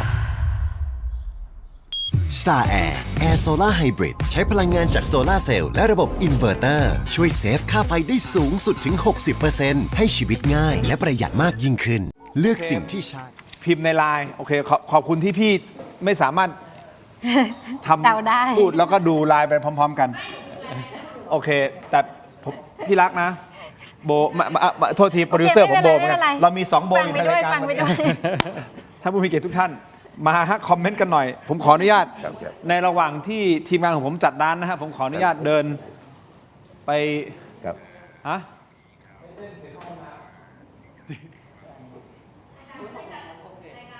ครับ จัดรายการไปพลางๆนะงั้นต้องเป็นพิธีกรจำเป็นแทนคุณขิน พูดอะไรก็ได้ ตามหาตัวคนหายครับ ตอนนี้คือพิธีกรรายการถกไม่เถียงนะครับ คุณถินโชคกมลกิจครับหายไปไหนแล้วครับนะต้องทำหน้าที่พิธีกรแทนคุณถินแล้วครับ ตอนนี้ นะฮะ เอานี่คือเขาออนอยู่เหรอคะ ก็ออนอยู่ครับคุณโมออนแบบหลังใหม่เพราะว่าคนดูเขาจะชอบดูบรรยากาศนะครับน้องๆทีมงานเตรียมตัวอะไรต่างๆเงี้ยก็ตรงนี้เนี่ยนะครับผมว่าก็สิ่งสำคัญก็คือว่านั่นแหละมันต้องชัดเจนนะคุณโมผมว่าเพราะไม่ให้มันไปโยงไงคนไปโยงการเมืองไปเรื่อยเปื่อยนะฮะแล้วตอนนี้กลายเป็นว่าประเด็นทุกอย่างเนี่ยก็พยายามพุ่งเข้าหารัฐบาลหมดทั้งจริงๆในสภาพจริงบางเรื่องมันก็ไม่ได้ขึ้นอยู่กับรัฐบาลอย่างเดียวใช่ไหมฮะอย่างเช่นกรณีจะให้รัฐบาลไปกำกับโรงกลั่นเลยแล้วมันไม่ใช่ว่ารัฐบาลที่จะไปทำได้คือภาคเอกชนไงสิ่งที่รัฐบาลทำได้มันก็คือต้องอยู่ในกลไกหรือว่ากรอบของภาครัฐเท่านั้นครับแต่ทิศทางตอนนี้ท่านเอกนิติก็พยายาม ครับ จากข่าวเนาะจากข่าวอันนี้จะไม่ใช่ส่วนของที่โบดูจากข่าวก็พยายามที่จะหาจุดที่จะลดให้ได้ครับผมว่านั่นแหละก็อาจจะลดในส่วนของภาครัฐคือภาคเอกชนรัฐบาลเราก็ไปสั่งเขาไม่ได้อยู่แล้ว ต้องใช้กฎหมาย โดยกฎหมายก็ไปสั่งเขาไม่ได้อยู่แล้วก็ขอบคุณอาจารย์ที่จัดรายการด้านได้แค่เจรจาขอความร่วมมือหรืออะไรก็ทำได้แค่นั้นแหละครับภาคเอกชนจะสั่งบอกคุณต้องยอมขาดทุนอย่างเงี้ยมันไปสั่งเขาได้ไงนะยิ่งเป็นบริษัทมหาชนอย่างเงี้ยเขาต้องรับผิดชอบต่อผู้ถือหุ้นของเขาเหมือนกันจะรอดกันไหมฮะยังคิดรอดกันอยู่ รอดมาหาพี่ประเทศไทยเจอวิกฤตยิ่งวันนี้เลยเดี๋ยวก่อนนะอันนี้ยังไม่หนักอันนี้ผมว่าหนักโอ้ยผมว่า40หนักกว่าแต่หลายคนชอบบอกว่านี่หนักกว่าผมว่าอาจารย์คิดว่า40หนักกว่าผมว่านี่หนักอันนี้หนักนะอาจารย์อันนั้นมันคือปึ๊บเดียวไปเลยไอ้นั่นมันลมบนฟูกเหรอเมื่อกี้โบลืมไปว่าทีวีมันจะจบก่อนเนาะเราลืมบอกไงว่าแบบวันนี้จะเป็นวันสุดท้ายที่เราพูดหมายถึงว่าสบกเขาหมดวาระพร้อมรัฐบาลเอางี้เดี๋ยวผมให้พูดเลยไหมสื่อสารเลยพี่โบเดี๋ยวสื่อสารเลยไหมทีมงานพร้อมไหมพร้อมครับ5 4 3 2กลับเข้ามานะครับผมไม่ถึงในช่วงของออนไลน์คุณผู้ชมครับยังอยู่กันครบนะฮะนึกว่าให้ดมยานับนี่คือแจกเหรอแจกนึกว่าดมได้ครับถอยเวลานึกว่าฟ้ายาดมมาทั้ง3 อันต้องมาให้บอกคุณผู้ชมครับเข้าใจฮะสถานการณ์ตอนนี้คือเราตึงเครียดกันทั้งประเทศนะฮะแต่ในท่ามกลางความเครียดเราก็ต้องพยายามที่จะหาวิธีในการผ่อนคลายบ้างไม่งั้นมันจะเครียดหนักเกินไปคือมันเครียดพอนะฮะชีวิตครับแต่แน่นอนแหละเราก็ต้องมองหาความหวังจากไหนบ้างนะครับจากผู้ที่มีอำนาจในการที่จะบริหารสถานการณ์ให้มันดีขึ้นนะครับคุณผู้ชมอยู่กับ3ท่านครบนะครับคุณณัฐฐา มาธนาในฐานะที่ท่านเป็นโฆษกสบกซึ่งสบกที่คุณโบพูดไปเมื่อสักครู่นี้เหมือนจะยุบแล้วนะฮะเดี๋ยวจะมีข้อมูลเพิ่มเติมเดี๋ยวให้คุณโบอธิบายนะครับอยู่กับคุณตู่จตุพรพรหมพันธ์นะครับแกนนำคณะหลอมรวมประชาชนนะฮะและอาจารย์ยุทธพรอิสระชัยนะครับอาจารย์คณะรัฐศาสตร์มหาวิทยาลัยสุโขทัยธรรมธิราชนะครับพูดคุยกันต่อคุณผู้ชมคอมเมนต์กันเข้ามานะฮะคอมเมนต์กันเข้ามาแล้วก็เรามีโหวตนะฮะเราถามคุณว่าแหมคุณตั้งคำถามแบบนี้เหรอมีคุณไม่แบบคุณตั้งคำถามนะคุณพึงพอใจการทำหน้าที่ของโฆษกสบกเพียงใดคุณบอกพอใจมากพอใจน้อยพอใจปานกลางไม่พอใจมีพอใจ3ข้อนะคุณผู้ชมวนเข้ามาหน่อยนะฮะคุณผู้ชมครับเอาละอย่างที่คุณตู่กับอาจารย์ยุทธพรบอกไปนะครับว่าจริงๆหน้าที่โฆษกไม่ว่าจะเป็นโฆษกของอะไรก็แล้วแต่เนี่ยหน้าที่ของเขาคืออะไรฮะมาเป็นหนังหน้าไฟมาเป็นตัวรับแรงกระแทกทุกอย่างที่จะถาโถมเข้ามาสู่คณะนั้นนะครับเอางี้ก่อนที่จะไปรายละเอียดของไอ้โม่งที่เขาไปเจอแล้วนะกักตุนแล้วก็ลักลอบขายน้ำมันด้วยนะครับสบกจะยุบเหรอฮะคือว่าสบกเนี่ยเป็น เรียกว่าเป็นศูนย์ที่ตั้งมาโดยรัฐบาล ดังนั้นเมื่อรัฐบาลหมดวาระสบกต้องหมดวาระไปพร้อมกันค่ะจึงทำให้วันนี้เราเมื่อตอนก่อนช่วงเที่ยงนะคะเราก็แถลงข่าวเป็นครั้งสุดท้ายของสบกเพราะว่าเดี๋ยววันจันทร์นะคะก็ตามกำหนดการน่าจะเผยแพร่มั้งคะจะมีการถวายสัตย์ใช่ครับค่ะเพราะฉะนั้นก็หลังจากนั้นเนี่ยท่านนายกก็จะต้องตั้งใหม่ก็คือต้องถวายสัตย์ถอยหลังนโยบายปุ๊บแล้วตั้งใหม่อย่างนี้จริงๆอาจจะไม่ต้องรอแถลงนโยบายอาจจะตั้งได้เลยเข้าใจว่าอย่างนั้นไม่งั้นอาจจะนานเกินก็เพราะว่าเรื่องแถลงนโยบายคือดำเนินนโยบายเนาะแต่ว่ารัฐมนตรีทั้งคณะเนี่ยก็จะปฏิบัติงานได้อันนี้โบไม่ได้พูดในอันนี้ไม่ได้อยู่ในกรอบของโฆษกนะคะเราแลกเปลี่ยนความเคลื่อนไหวก็คือดังนั้นสบกชุดเดิมเนี่ยก็จะหมดวาระลงพร้อมกับรัฐบาลและครม.ชุดเก่าพอมีครม.ชุดใหม่ปุ๊บก็ทางท่านนายกก็จะตั้งใหม่แล้วก็ท่านนายกก็ได้มีการให้สัมภาษณ์ไว้ว่าตั้งใจจะให้ท่านเอกนิติมาเป็นประธานของศูนย์ใหม่นะคะชื่อว่าตอนนี้อันนี้เป็นกู๊ดพอยต์เลยเรายังไม่ทราบว่าจะใช้ชื่ออะไรแต่ว่าหลายๆคนก็สะท้อนว่าควรเปลี่ยนชื่อนะเพราะว่าชื่อเดิมยาวมากแล้วก็อาจจะไม่ได้สะท้อนภารกิจวันนี้เมื่อตอนก่อน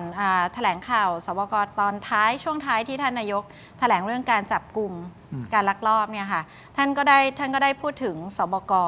นะคะโดยบอกว่าก็จะมีการตั้งชุดใหม่โดยโฟกัสอาจจะเปลี่ยนเพราะว่าโฟกัสในช่วงแรกนี่เป็นเรื่องน้ำมันล้วนๆแต่ว่าโฟกัสของสบกใหม่ซึ่งท่านนายกใช้คำพูดว่าสบก plus ก็จะเป็นโฟกัสกับเรื่องการช่วยเหลือพี่น้องประชาชนผลกระทบทางเรื่องปากท้องต่างๆความเดือดร้อนเป็นหลักค่ะสบกมันย่อมาจากศูนย์บริหารและติดตามสถานการณ์การสู้รบในภูมิภาคตะวันออกกลางนี่คือชื่อเดิมนะฮะคุณผู้ชมเดี๋ยวต้องรอดูนะฮะว่าจะเป็นสบก plus หรือไม่อย่างไรและจะเป็นท่านเอกนิติมานั่งถูกต้องไหมฮะท่านเดี๋ยวก่อนนะแล้วท่านเอกนิตินั่งอีกอันนึงนะคตร.ใช่ไหมฮะคตร.ย่อมาจากอะไรนะเดี๋ยวนี่คตร.นี่ดูดิเยอะเหลือเกินคณะกรรมการศึกษาความเหมาะสมในการกำหนดต้นทุนราคาน้ำมันเชื้อเพลิงไอ้คตร.นี่ยังอยู่ไหมเนี่ยขึ้นหน้าจอแบบเนี้ยเท่ากับว่าถ้าสมมติรัฐบาลรักษาการหมดไปอาจารย์ที่บอกก็คือคตร.ก็ต้องหมดไปด้วยใช่ไหมก็หมดด้วยคณะกรรมการต่างๆที่ตั้งโดยรัฐบาลก็จบด้วยเคลียร์แต่ตอนนี้สถานะของคณะรัฐมนตรีนั้นมีแล้วนะครับสถานะคณะรัฐมนตรีนั้นมีตั้งแต่วันที่มีการโปรดเกล้าแต่ยังปฏิบัติหน้าที่ไม่ได้จนกว่าแก้วจะครบ3ประการไงคือโปรดเกล้าถวายสัตย์ปฏิญาณและแถลงนโยบายต่อรัฐสภาแต่ถามว่าในเรื่องที่มีความจำเป็นต่างๆเนี่ยและไม่เกี่ยวกับนโยบายในการบริหารต่างๆนั้นทำได้ครับเพราะสถานะของการเป็นรัฐมนตรีนั้นเกิดขึ้นนับตั้งแต่การโปรดเกล้าแต่ยังทำหน้าที่ได้ไม่สมบูรณ์โอเคเพราะฉะนั้นการแถลงข่าวของสบกในฐานะโฆษกสบกวันสุดท้ายแล้วใช่ค่ะใช่เพิ่งมาได้ไม่กี่วันแล้วก็รายการนี้ก็น่าจะเป็นรายการสุดท้ายที่สามารถจะพูดในนามของในฐานะโฆษกได้ตอนแรกเนี่ยโบบอกให้ทางรายการขึ้นเป็นอดีตโฆษกด้วยซ้ำแต่ว่าโอเคมันยังไม่ถึงหมดวันก็เลย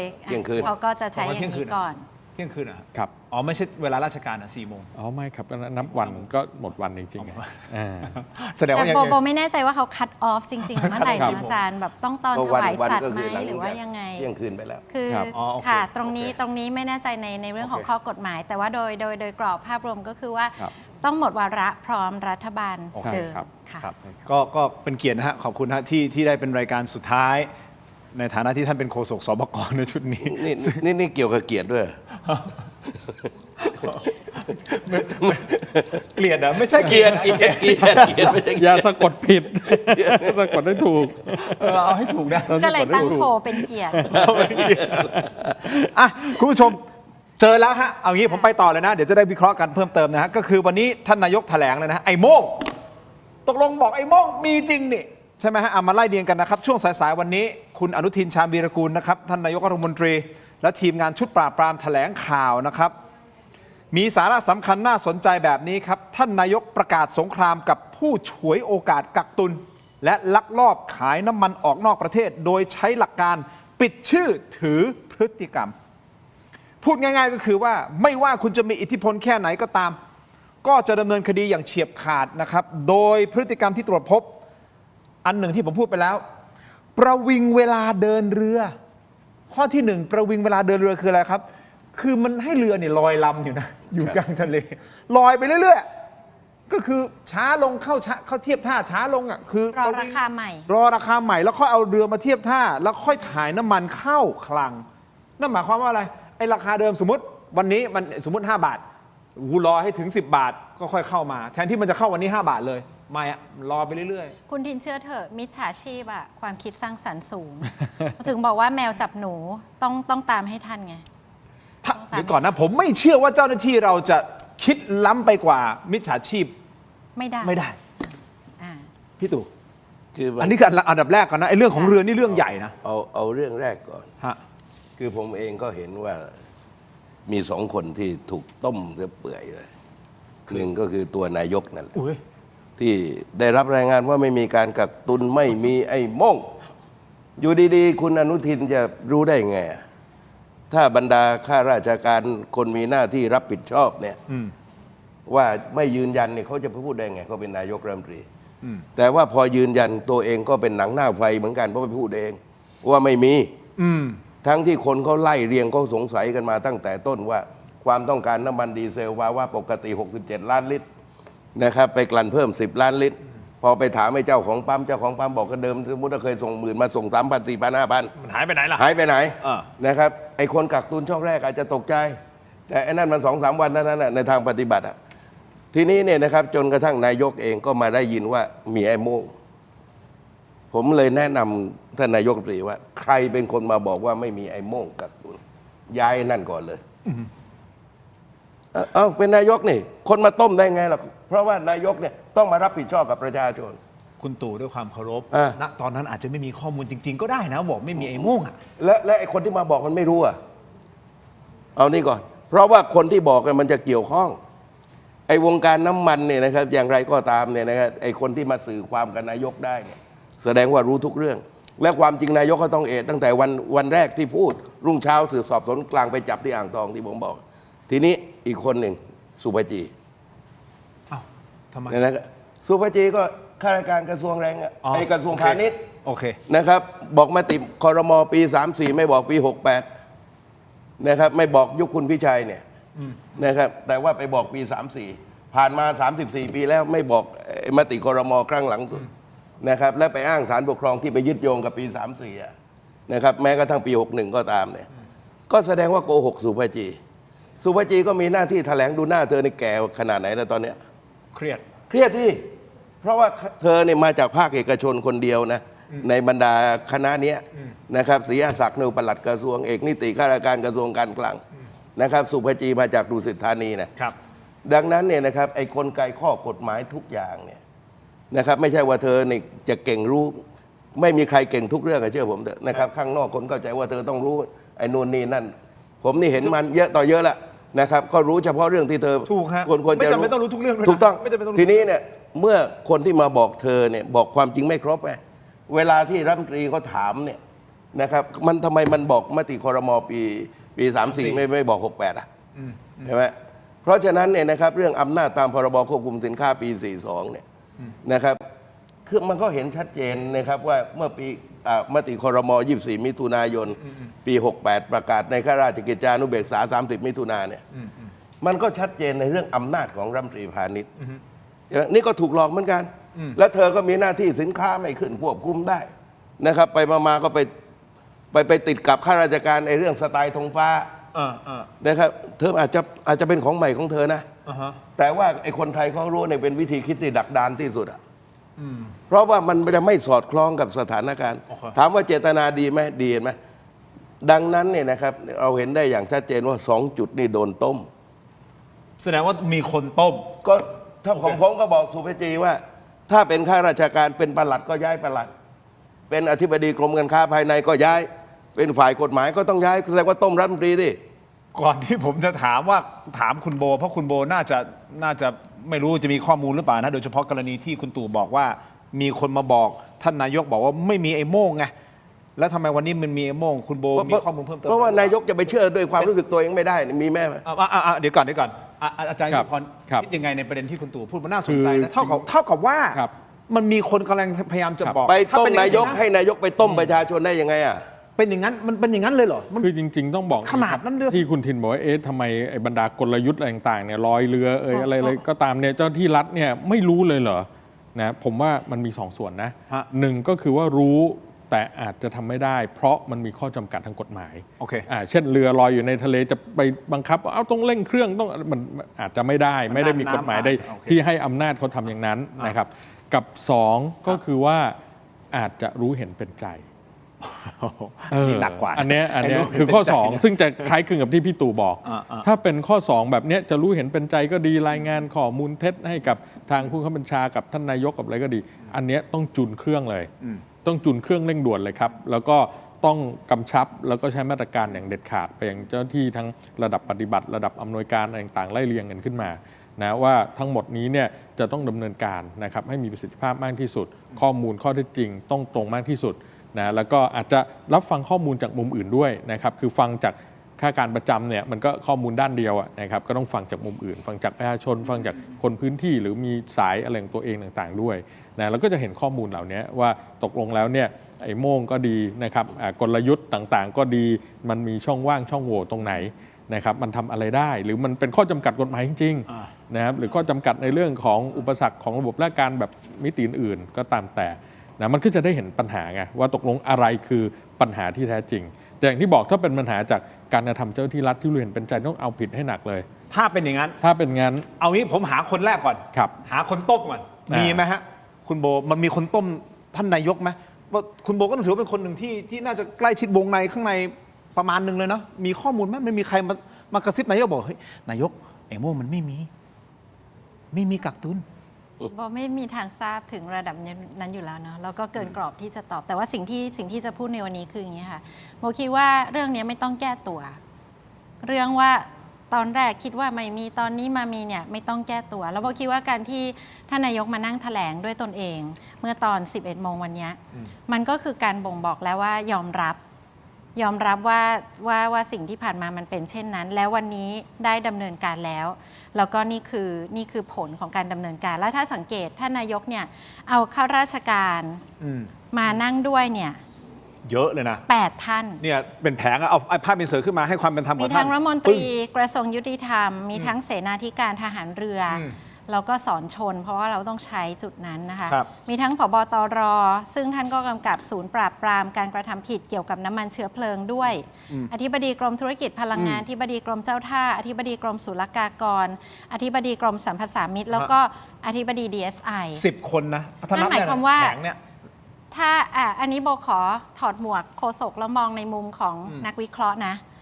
ท่านก็มาพร้อมกันทั้งหมดเพื่อให้ทั้งหมดเนี้ยแสดงความรับผิดชอบต่อหน้าประชาชนว่าเนี่ยวันนี้เพิ่งจับกลุ่มได้แล้วมารายงานต่อประชาชนมันคือการคอนเฟิร์มอยู่แล้วว่าตอนนั้นที่บอกว่าไม่มีไอ้โม่งเนี่ยมันผิดการมานั่งอยู่ตรงนี้มันคือการคอนเฟิร์มแล้วมันไม่มีคำว่าแก้ตัวมันคือเป็นการบอกว่าวันนี้ทำงานแล้วก็เอามารายงานแล้วโบคิดว่ามันต้องไม่จบแค่นี้เพราะว่าจะรู้ว่ามันหมดหรือยังเนี่ยต้องไปดูไอ้ตัวเลขแกปของคำว่าดีมานด์เทียมที่เราบอกว่าดีมานด์มันไม่ลงวันนี้มีนาคมปีนี้ดีมานด์มันมากกว่าปีที่แล้วขนาดนั้นได้ยังไงเอาตัวเลขที่จับกลุ่มได้มาหักลบดูสิถ้ามาหักลบแล้วมันยังเหลือก็แปลว่ายังต้องจับต่อคือยังต้องมีคนกักอยู่ยังไงก็ต้องจับตลอดเวลาอยู่แล้วแต่ว่าจะยกระดับของการปราบปรามมากแค่ไหนอ่ะก็อยู่ที่ว่าแกปตรงเนี้ยมันขนาดไหนโอเคอย่างนี้ผมเอาละนั่งตรงนี้คุณโบมองว่านี่คือการยอมรับแล้วแหละว่าที่ผ่านมามันก็อาจจะผิดพลาดหรือผมหรือไม่แน่ใจว่าคือประเด็นมันไม่ใช่เรื่องยอมรับไม่ยอมรับแต่ประเด็นที่ผมบอกว่าและใครมารายงานข่าวชุดแรกต้องไปหาตัวไม่นี่ไงคือผมกับนายกในตัวส่วนตัวดีกันนะแต่ว่าภายใต้สถานการณ์แบบนี้เนี่ยก็เห็นได้อย่างชัดเจนว่านี่ต้มกันโอเคเห็นไหมทีนี้ปัญหาหลักก็คือว่าณขณะนี้เอาที่มันเอาสุดๆเลยก็ดีก็ได้ว่าที่เราเถียงกันมาเนี่ยอิงนู่นอิงนี่กันมาเนี่ยไอ้นี่เป็นไอ้น้ำมันที่ก่อนสงครามทั้งสิ้นนะขนาดเนี่ยไอ้ของสงครามเนี่ยนะครับผมไม่รู้ว่าจำนวนเท่าไหร่นะที่มาคิดราคาบ้าบอคอแตกเนี่ยนะครับราคาตามใจชอบเนี่ยดังนั้นเนี่ยนะครับ คือสิ่งณขณะนี้ที่ผมวาดหวังว่าที่ไอ้เจ้าเอกนัทมันพูดเนี่ยนะเอกนิติพูดเนี่ยไอ้ตั้งคณะกรรมการศึกษา ผมก็ภายใต้สถานการณ์นี้ก็คงไม่ต้องใช้เวลาความจริงไอ้คณะกรรมการเนี่ย3 วันก็ต้องจบคุณจะศึกษาอะไรนานนักหนาล่ะนะครับมันไม่สอดคล้องกับสถานการณ์มันเช็คตัวเลขข้อเท็จจริงในแต่ละเรื่องมันได้อยู่แล้ว ดูรู้เลย ตัวเลขมันนะครับ ตัวเลขมันไม่ฟ้องอยู่แล้วคณิตศาสตร์ ไอ้นี่ไม่ใช่ไปเรียนหนังสือใหม่แต่หมายถึงเอาข้อเท็จจริงมาว่าแล้วก็นั่งว่าให้มันทันสถานการณ์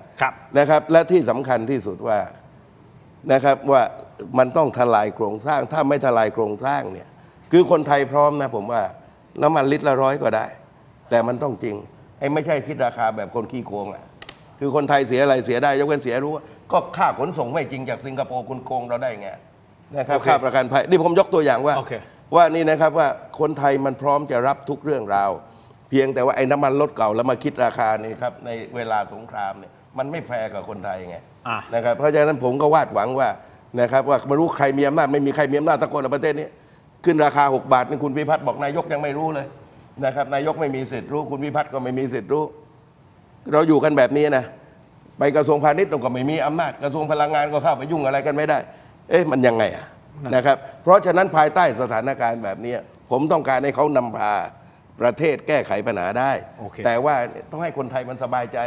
อย่างน้อยเนี่ยผมก็สงสัยเป็นคนไทยทั่วไปนะครับว่าต้องชี้แจงทำความจริงให้ปรากฏแต่อย่ามาอธิบายแบบเอาข้อเท็จจริงอย่างที่อาจารย์ยุทธพรบอกข้อเท็จจริงเวลาสื่อสารบนพื้นฐานของข้อเท็จจริงตรงนั้นดีที่สุดเอานี้ผมขออนุญาตไปต่อนิดเดียวสั้นๆพฤติกรรม3 พฤติกรรมเมื่อสักครู่ผมบอกแล้วใช่ไหมประวิงเวลาเดินเรือนะคุณโบความหมายคือก็ลอยเรืออยู่นั่นแหละรอเวลาน้ำมันมันขึ้นแล้วเว้ยค่อยเอาเรือเข้ามาแล้วค่อยถ่ายน้ำมันนั่นคือประเด็นที่1พฤติกรรมที่2ครับปฏิเสธการจ่ายน้ำมันความหมายคืออะไรฮะคลังขนาดใหญ่ไม่ยอมจ่ายน้ำมันให้ปั๊มน้ำมันค้างอยู่นั่นรอไงอย่างที่คุณตู่บอกและหลายคนก็สะท้อนเหมือนกันนะไปคุยกับปั๊มน้ำมันปกติว่าได้รับโควต้าวันละ 20,000 ลิตรแต่วันนี้ทำไมมาจ่ายแค่ 8,000 ลิตรจ่ายมาแค่ 3,000 ลิตรแล้วที่เหลือไปไหนไม่มีนั่นหมายความว่าอะไรมันหายไปไหนแล้วตอนนั้นนั่นคือการไม่จ่ายน้ำมันให้กับปั๊มน้ำมันพฤติกรรมที่3ขนส่งนอกเส้นทางก็คือนำน้ำมันไปกักตุนที่อื่นแทนที่จะส่งตามแผนความหมายคืออาจจะไปพักไว้ที่อื่นพักไว้โกดังนู่นโกดังนี่ไม่รู้แหละครั้งนู่นครั้งนี้แหละถึงเวลาค่อยเอาเข้ามาคุณผู้ชมครับโดยท่านนายกมอบหมายให้ DSI รับเป็นคดีพิเศษเพื่อสืบสวนเชิงลึกและเอาผิดทั้งขบวนการรวมถึงข้อหาฟอกเงินด้วยฟังบางเสียงบางช่วงบางตอนของท่านนายกแถลงครับเราได้พบรูปแบบการกักตุนและค้ากำไร1มีการประวิงเวลาการขนส่งน้ำมันทางทะเลลอยลำเรือไว้นะครับไม่ให้ฟีดเข้ามาในคลัง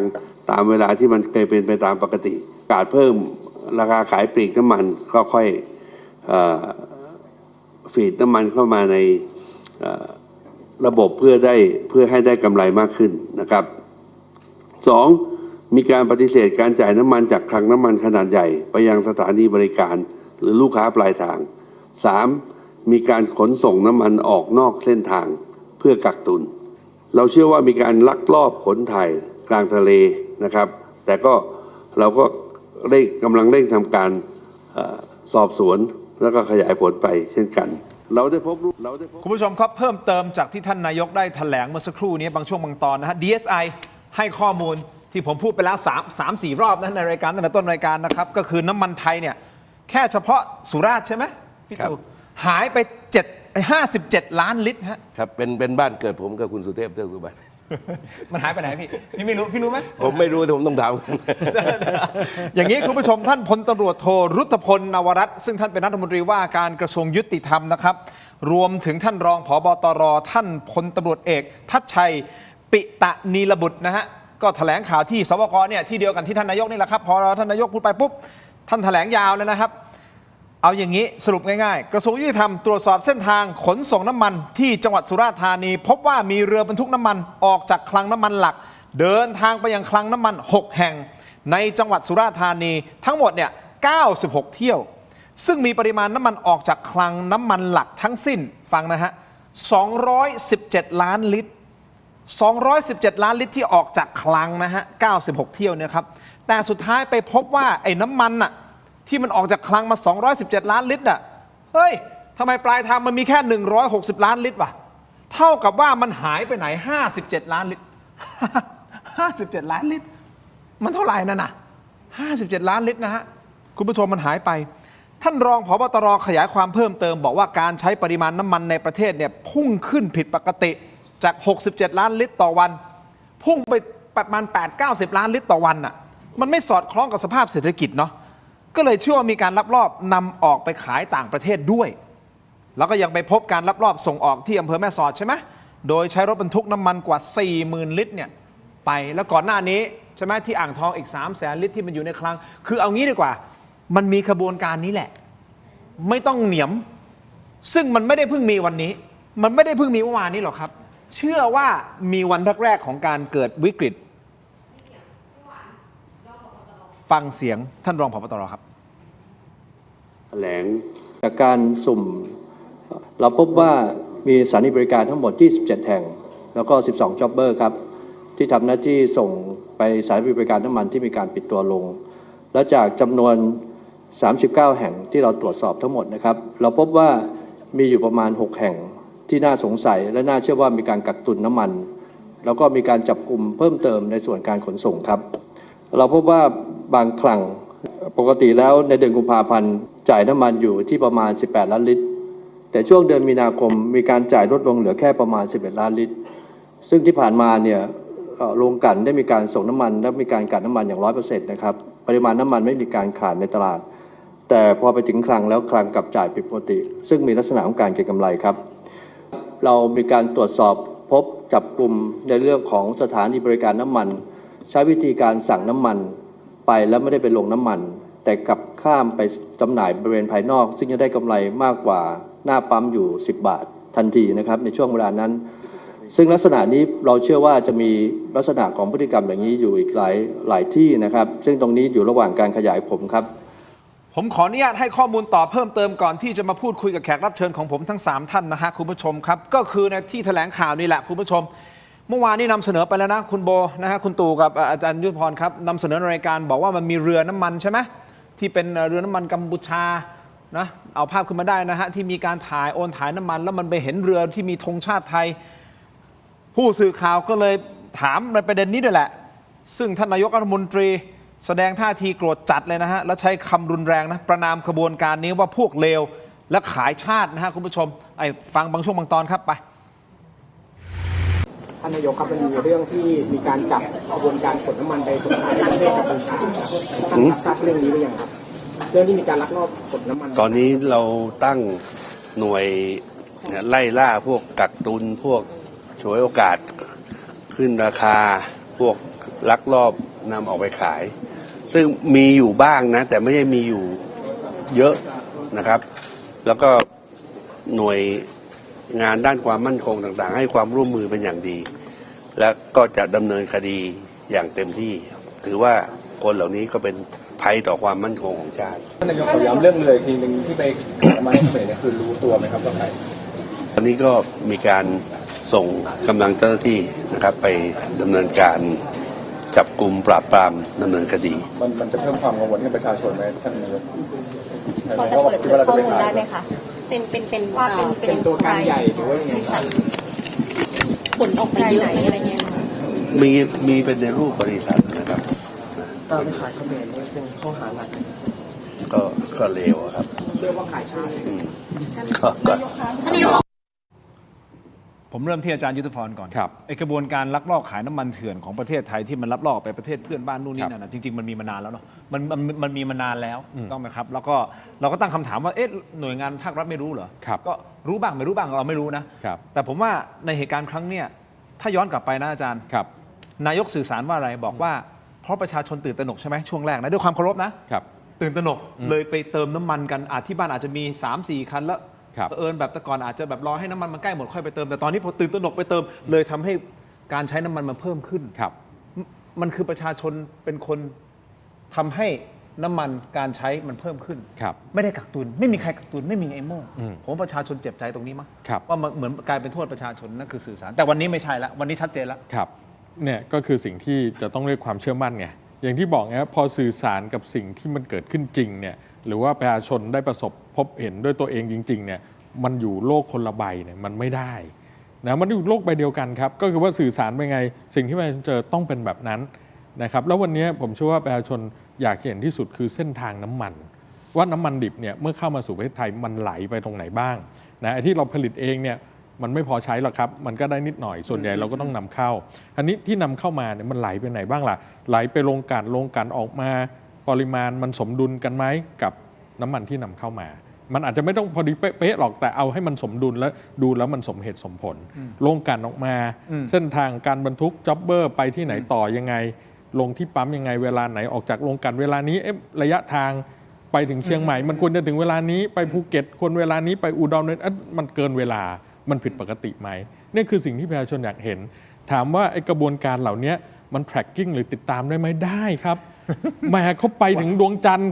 คุณทินเขายังตามกันได้เลยอาร์ทิมิส 2เนี่ยคนกดดูได้ทั้งโลกครับยานอวกาศบินไปถึงไหนแล้วอะพูดซะแบบเห็นภาพเลยอาจารย์ โอไรออนเนี่ยบินไปถึงไหนบนดวงจันทร์ยังอะไรยังเร่งเครื่องเมื่อเช้าก็รู้กันทั้งโลกนั่นดวงอาทิตย์ดวงจันทร์มันอยู่ไกลเท่าไหร่อันนี้แค่รถบรรทุกน้ำมันเนี่ยมันติดตามไม่ได้นี่โอ้ผมไม่เชื่อหรอกว่ายุคนี้เทคโนโลยีมันจะทำไม่ได้นะครับแล้วตรงเนี้ยเปิดเรียลไทม์ให้ประชาชนเข้าไปดูเหมือนเขาติดตามอาร์ทิมิส 2เนี่ยกดดูนั้นเขาดูทั้งโลกเขายังดูได้อันนี้ดูแค่คนไทยด้วยกันเนี่ยกี่สิบล้านคนเองนะทำไมดูไม่ได้รถน้ำมันบริษัทนี้ไปไงเข้าโรงกลั่นออกโรงกลั่นไปไหนแล้วก็อาจจะเป็นข้อมูลของบริษัทอาจจะแบบไปก้าวล่วงข้อมูลเขาเยอะเกินไปหรือเปล่าไม่รถบรรทุกต้องอยู่ภายใต้กรมการขนส่งทางบกครับคือควบคุมโอเคทำไมคุณโบทำไมทำไม่ได้ผมว่ารู้สึกที่ประชาชนก็สะท้อนกลับมาเหมือนกันก็แบบว่าเฮ้ยแต่ตอนแรกนายกเหมือนโทษประชาชนหรือเปล่าท่านอาจจะไม่ได้หมายความว่าโทษประชาชนทันทีเดียวนะแต่ท่านกำลังจะบอกว่าประชาชนตื่นตระหนกไงก็เลยไปแห่เติมน้ำมันแห่เอาถัง20 ลิตรบ้างอะไรไปเติมจนสุดท้ายเนี่ยมันทำให้น้ำมันมันขาดอันนั้นคือสารที่มัน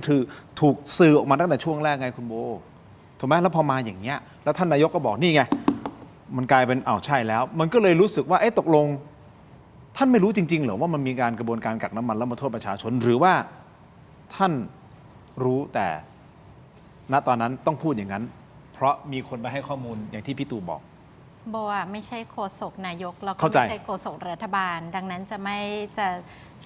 ม่ตอบตรงนั้นแต่ว่าถ้าในอีกหมวกของเราคือนักวิเคราะห์ที่ติดตามข่าวแล้วก็วิเคราะห์เนอะต้องบอกว่าในช่วงแรกภาพมันทำให้เห็นแบบนั้นเนี่ยคือประชาชนพยายามสำรองน้ำมันเพราะว่ามันไม่ใช่แค่ใช้ขับรถแต่หลายๆบ้านเนี่ยเขาต้องทำเกษตรมันมีความจำเป็นที่จะต้องสำรองตรงนี้เข้าใจเลยแล้วมันก็เป็นหน้าที่ของรัฐบาลที่จะต้องดูแลอยู่แล้วแต่เป็นหน้าที่ของรัฐบาลในทุกๆประเทศในโลกอีกเช่นกันขอย้ำนะอันนี้ไม่ได้พูดในนามของอะไรทั้งสิ้นนะอันนี้พูดในบริบทของข่าวนะคะรัฐบาลทุกประเทศอ่ะจะเตือนประชาชนคำนี้มันเป็นเหมือน by default อ่ะว่าอยากกักตุนแต่ถ้าสังเกตเนี่ยในระยะหลังท่านนายกใช้คำว่าสำรองแล้วก็ใช้คำว่าเข้าใจว่าประชาชนอยากจะสำรองเพราะว่ากลัวว่ามันจะไม่มีเราต้องบอกว่างี้ค่ะไอ้เรื่องจะใช้คำว่ากักตุนหรือสำรองก็ตามอ่ะจนถึงวันนี้มันไม่ใช่ปัจจัยละเพราะคนเรามันก็เก็บได้ประมาณหนึ่งเท่านั้นแหละเนอะจนถึงวันนี้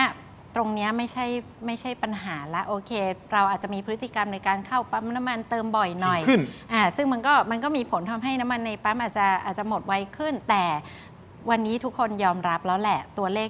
ที่มันหายไปจริงๆอ่ะข้อเท็จจริงมันก็คือมีคนทุจริตมีมิจฉาชีพอะไรต่างๆแล้ววันนี้โฟกัสของรัฐบาลก็จึงต้องไม่ใช่เรื่องของการพยายามไม่ให้ประชาชนตื่นตระหนกละเพราะว่าประชาชนเข้าใจสถานการณ์แล้วก็ต้องพยายามไปกวาดจับอันนี้โบคิดว่าตรงนี้เป็นโฟกัสของเขาอยู่ต้องจับให้ได้อะ ใช่ ต้องฉีกหน้ากากให้ได้ว่าตกลงเป็นใครยังไงไอ้โม่งต้องดึงไอ้โม่งออกมานะพี่ตู่ต้องไม่งั้นสุดท้ายประชาชนก็ยังคลางแคลงใจไงไม่ใช่ว่าปล่อยลืมนะฟรีโฟลว์นะหลังจากนี้คือพอจับนี่ไง57 ล้านแล้วก็เงียบไปบอกว่ามันจะไม่มีใครลืมเพราะอะไรรู้ป่ะตัวเลขของดีมานด์อ่ะมันจะโชว์อยู่ในที่ประชุมของผู้บริหารตลอดเวลา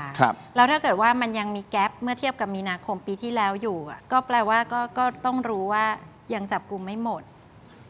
คุณตู่จตุพรคร่ำวอดในวงการการเมืองพี่ตู่คิดว่าจะมีการจับได้ไหมแล้วก็ออกมาถอดแก้ผ้าอย่างที่ท่านพิพัฒน์เคยพูดไหม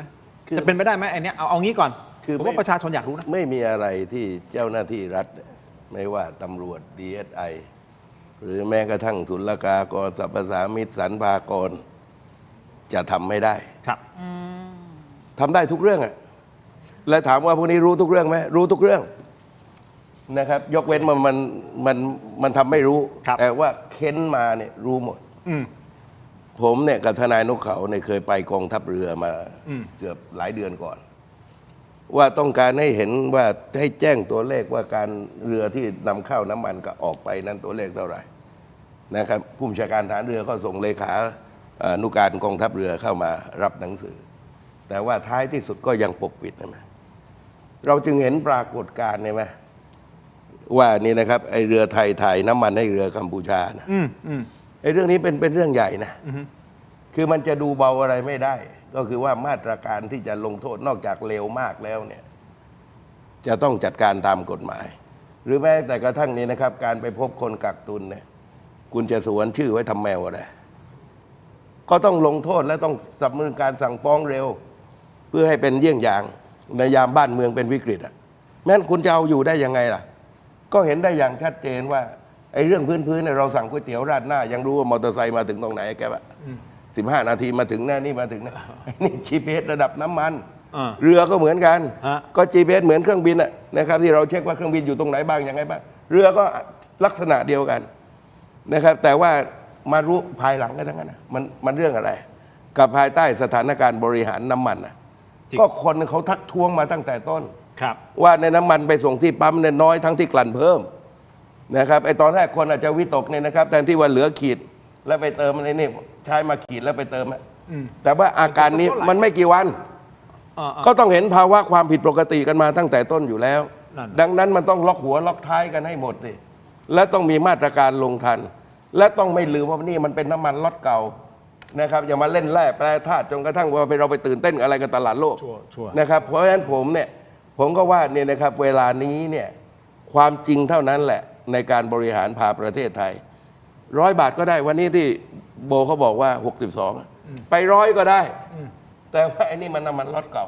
ถ้าล็อตใหม่เนี่ยนะครับราคาตามความเป็นจริงต้นทุนเท่าไหร่สภาพเนี่ยนะครับเอาแบบจริงๆเอาจริงๆโอเคอย่าราคาสมมุติกับเราโอเคเพราะมันไปลากราคาสินค้าจริงนะครับเอาเดือนนี้ทั้งเดือนนะครับมันก็จะเริ่มหายใจอึดอัดไประยะพฤษภาและถ้าสงครามโลกเลิกก็ยังไม่ง่ายนะกับแหล่งพลังงานทั้งหลายกว่าเขาจะกลับมาผลิตอีกถูกต้องใช้เวลาเนี่ยนะครับเพราะฉะนั้นเนี่ยนะครับว่าการวางแผนรับมือที่มันมีอนาคตก็คือคนไทยต้องรู้ว่าเขาจะอยู่ภายใต้สถานการณ์นี้กันยังไงนะจริงผมยังเห็นว่านี่นะครับหลายเรื่องหลายราวเนี่ยนะครับแม้กระทั่งนโยบาย10 ด้านที่ว่านั้นนะครับภายใต้สถานการณ์ที่ความเป็นจริงนั่นนะความจริงอุปโภคบริโภคพอถึงเวลานี่นะครับจะเกิดความโกลาหลนี่นะครับเราในเข้าคุกจะมีวิชาอย่างหนึ่งที่รู้ก็คือว่าวันไหนเศรษฐกิจไม่ดีคดีลักวิ่งชิงปล้นก็คือหมายความว่ามันจะมากขึ้นนะครับเศรษฐกิจดีๆยาเสพติดอาจจะมากเศรษฐกิจไม่ดีลักวิ่งชิงปล้นก็จะแซงยาเสพติดอันนี้ประสบการณ์ส่วนตัวเพื่อจะเล่าให้ฟังว่าแต่ว่าไอ้สิ่งที่เราไปเดินเจอเนี่ยนะสักพักเนี่ยนะครับณขณะนี้ของแพงน้ำมันแพงคนยังมีปัญญาซื้ออยู่นะแต่ว่าอีกเดือน2 เดือนในปัญญาจะเริ่มหายไปเรื่อยๆนะครับและถึงที่สุดอาจจะถึงจุดของเหลือจำกัดไอ้นั่นหนักเข้าไปใหญ่แต่ปัญหาก็คือว่ารายรับเนี่ยไม่มีใครรายรับเพิ่มนอกจากพวกโรงกลั่นนะกับพวกกักตุนนะไอ้ที่เหลือนี่นะครับรายรับเท่าเดิมรายจ่ายมากขึ้นแทบทั้งสิ้นและไอ้ความเนี่ยนะครับการยืนระยะคนมันไม่เท่ากันนะครับไอ้คนจนมันจะยืนได้สักเท่าไหร่จริงและประเทศไทยถ้าไม่วางแผนดีๆเนี่ยต้องไม่ลืมว่าปุ๋ยหมดเดือนเมษานะหมดฤดูแล้งนะไม่ใช่สิงหานะไม่ใช่สิงหาไอ้นั่นก็ต้มสุปจีมาอีกนะครับทีนี้ผมก็บอกว่าถ้าไม่รับมือดีๆเนี่ยก่อนเหตุการณ์14 ตุลาคม 16เนี่ยเราต้องซื้อข้าวจากต่างประเทศใครจะนึกว่าประมาณสัก 3-4 แสนตันต่อก่อนหน้านี้ส่งข้าวส่งออกลำดับหนึ่งอยู่ดีๆน็อกก็ดื้อๆนะครับข้าวขาดต้องสั่งซื้อจากต่างประเทศวันนี้เนี่ยนะครับการบริหารการจัดการเนี่ยตอนโควิดเปิดโรงทานกันทั่วนะนี่ผมมีโอกาสได้ซักถามพวกพระวัดป่าเนี่ยเขาวางแผนจะรับมือสถานการณ์นี้กับประชาชนแต่ผมอยากจะบอกเสียงดังๆไปยังรัฐบาลว่าต้องประสานงานทุกวัดและทุกมัสยิดทุกโบสถ์ทุกจุดแม้กระทั่งโรงเรียนท้ายที่สุดนั้น ไม่มีอะไรไปมากกว่าความหิวโหยที่กำลังจะเกิดขึ้นในอนาคต ถ้าจัดการไม่ดีมันโกลาหลเนี่ยนะครับวันนั้นประกาศใช้พรกเขาไม่อยู่หรอกนะครับและท้ายสุดมันจะลามไปกฎอัยการศึกและหลังจากนั้นไม่ต้องบอกว่ายังไงมันจะบานปลายนะครับคุณผู้ชมครับคราวนี้ผมขออนุญาตนะทั้ง3ท่านนิดเดียวสั้นๆครับไปดูที่สิงคโปร์กันนิดหนึ่งนะฮะท่านนายกรัฐมนตรีของสิงคโปร์คุณลอเรนซ์วองนะครับลอเรนซ์วองเมื่อวานนี้ช่วงเย็นๆนะฮะท่านนายกของสิงคโปร์ก็ออกมาแถลงคุณผู้ชมครับมีหลายประเด็นนะแต่ว่าผมสรุปประเด็นสำคัญคุณผู้ชมครับเขาสื่อสารกับใครสื่อสารกับคนในประเทศเขาสื่อสารท่านสื่อสารให้เห็นภาพว่าสถานการณ์ที่สิงคโปร์และโลกกำลังเจออยู่คืออะไรคือให้ประชาชนของท่านเนี่ยได้รับทราบไปเลยได้รับรู้เลยว่าวันเนี้ยมันจะเจออย่างนี้ประเด็นแรกครับท่านนายกพูดตรงๆกับประชาชนเขาบอกเลยว่าโลกกำลังเผชิญการเปลี่ยนแปลงครั้งใหญ่และสิงคโปร์หลีกเลี่ยงแรงกระแทกนี้ไม่ได้เลยประเด็นสำคัญที่1ประเด็นสำคัญที่2ท่านนายกของสิงคโปร์บอกว่าต่อให้สงครามนี้จบแล้ววันนี้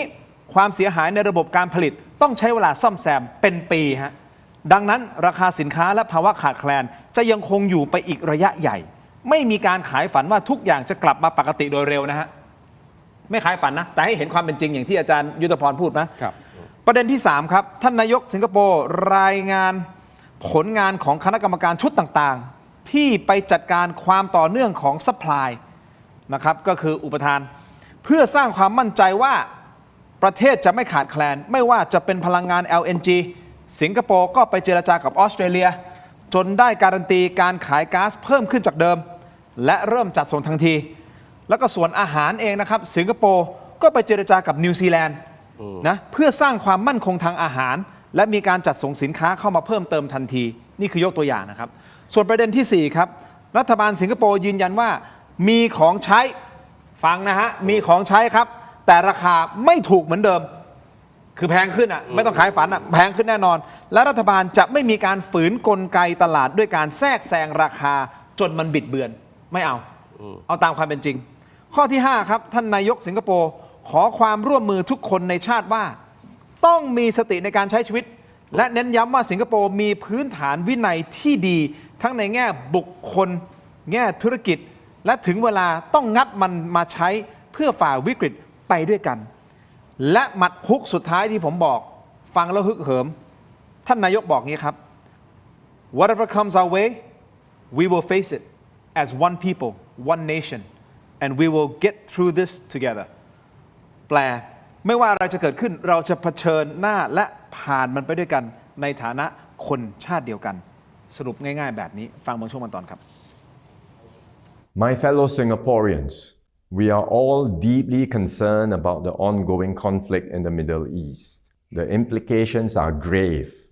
not just for the region, but also for the entire world, causing widespread destruction and loss of lives. Oil prices have risen by more than 60% since the war started. Supply chains are under strain and countries everywhere are feeling the squeeze. At the same time, we must be prepared for further escalation in the coming days and weeks.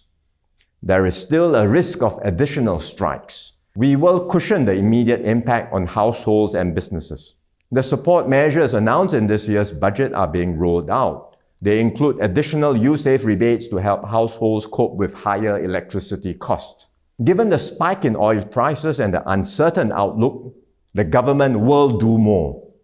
We will enhance existing measures and bring some of them forward to provide earlier relief. We must stand together. In times like these, our strength lies in our unity. Whatever comes our way, we will face it as one people, one nation. And we will get through this together. ไปดูมา10 นาทีคุณโบผมไม่แน่ใจว่าได้ดูคลิปเต็มอย่างผมมาดูคลิปเต็มเมื่อวานนี้ทีมงานส่งมาให้ดูด้วยแล้วก็ดู2 รอบคือผมว่าเป็นสปีชที่ครบทุกมิตินะการเมืองเศรษฐกิจสังคมการเมืองคืออะไรก็คือท่อนฮุกสุดท้ายที่คุณทินบอกนั่นแหละไม่ว่าจะเกิดอะไรขึ้นเราคือชาติเดียวกันที่ต้องเดินต่อไปเพราะอะไรครับสิงคโปร์ในอดีตเกิดปัญหาที่เขาเรียกว่า identity คือปัญหาเรื่องอัตลักษณ์เคยมีความขัดแย้งเชิงชาติพันธุ์อะไรต่างๆโอตีกันในเมืองอะไรนะย้อนกลับไปหลาย10 ปีก่อนนะครับเพราะนั้นเนี่ยการที่จะต้องรักษาเอกภาพนะของความเป็นชาติพันธุ์ชนชาติของเขาเนี่ยอันนี้คือเรื่องสำคัญ ที่จะทำให้ประเทศนั้นผ่านวิกฤตได้เศรษฐกิจก็ที่เราฟังเขาก็จะมีมาตรการเศรษฐกิจนู่นนี่นั่นต่างๆเรื่องราคาสินค้าสังคมก็คือมิติที่บอกว่าต้องไม่ตื่นตระหนกแล้วก็สังคมก็ต้องเดินหน้าไปด้วยกันแล้วจะเจออะไรกันข้างหน้าบ้างนะครับแล้วก็ไม่การันตีเลยว่าเขาจะไปพยุงราคาสินค้าก็ต้องปล่อยให้เป็นไปตามกลไกแล้วก็วิถีชีวิตก็ต้องเดินหน้าต่อเห็นไหมมันครบ3มิติเลยนะในสปีชตรงนี้นี่คือสิ่งที่ผมบอกตั้งแต่ครั้งก่อนที่เราเจอในรายการนะครับก่อนวันนายกสิงคโปร์พูดอีกว่าวันนี้มันต้องมีฉากทัศน์ที่ทำให้ประชาชนเห็นว่าเราจะต้องเจออะไรกันบ้างข้างหน้านะครับและประชาชนเองต้องเตรียมรับมืออย่างไงนะในมุมของประชาชนเองและภาครัฐจะต้องมีอะไรที่เตรียมการไว้ช่วยเหลือประชาชนในส่วนที่ช่วยได้นะไม่ได้ขายฝันนะเนี่ยก็เขาบอกแล้วไงในกรณีสิงคโปร์ช่วยไม่ได้นะเรื่องราคาสินค้าแต่ก็จะช่วยในมิติอื่นเช่นไปหาแหล่งพลังงานกับที่นั่นที่นี่เพิ่มเติมเป็นทางเลือกต่างๆเหล่านี้เป็นต้น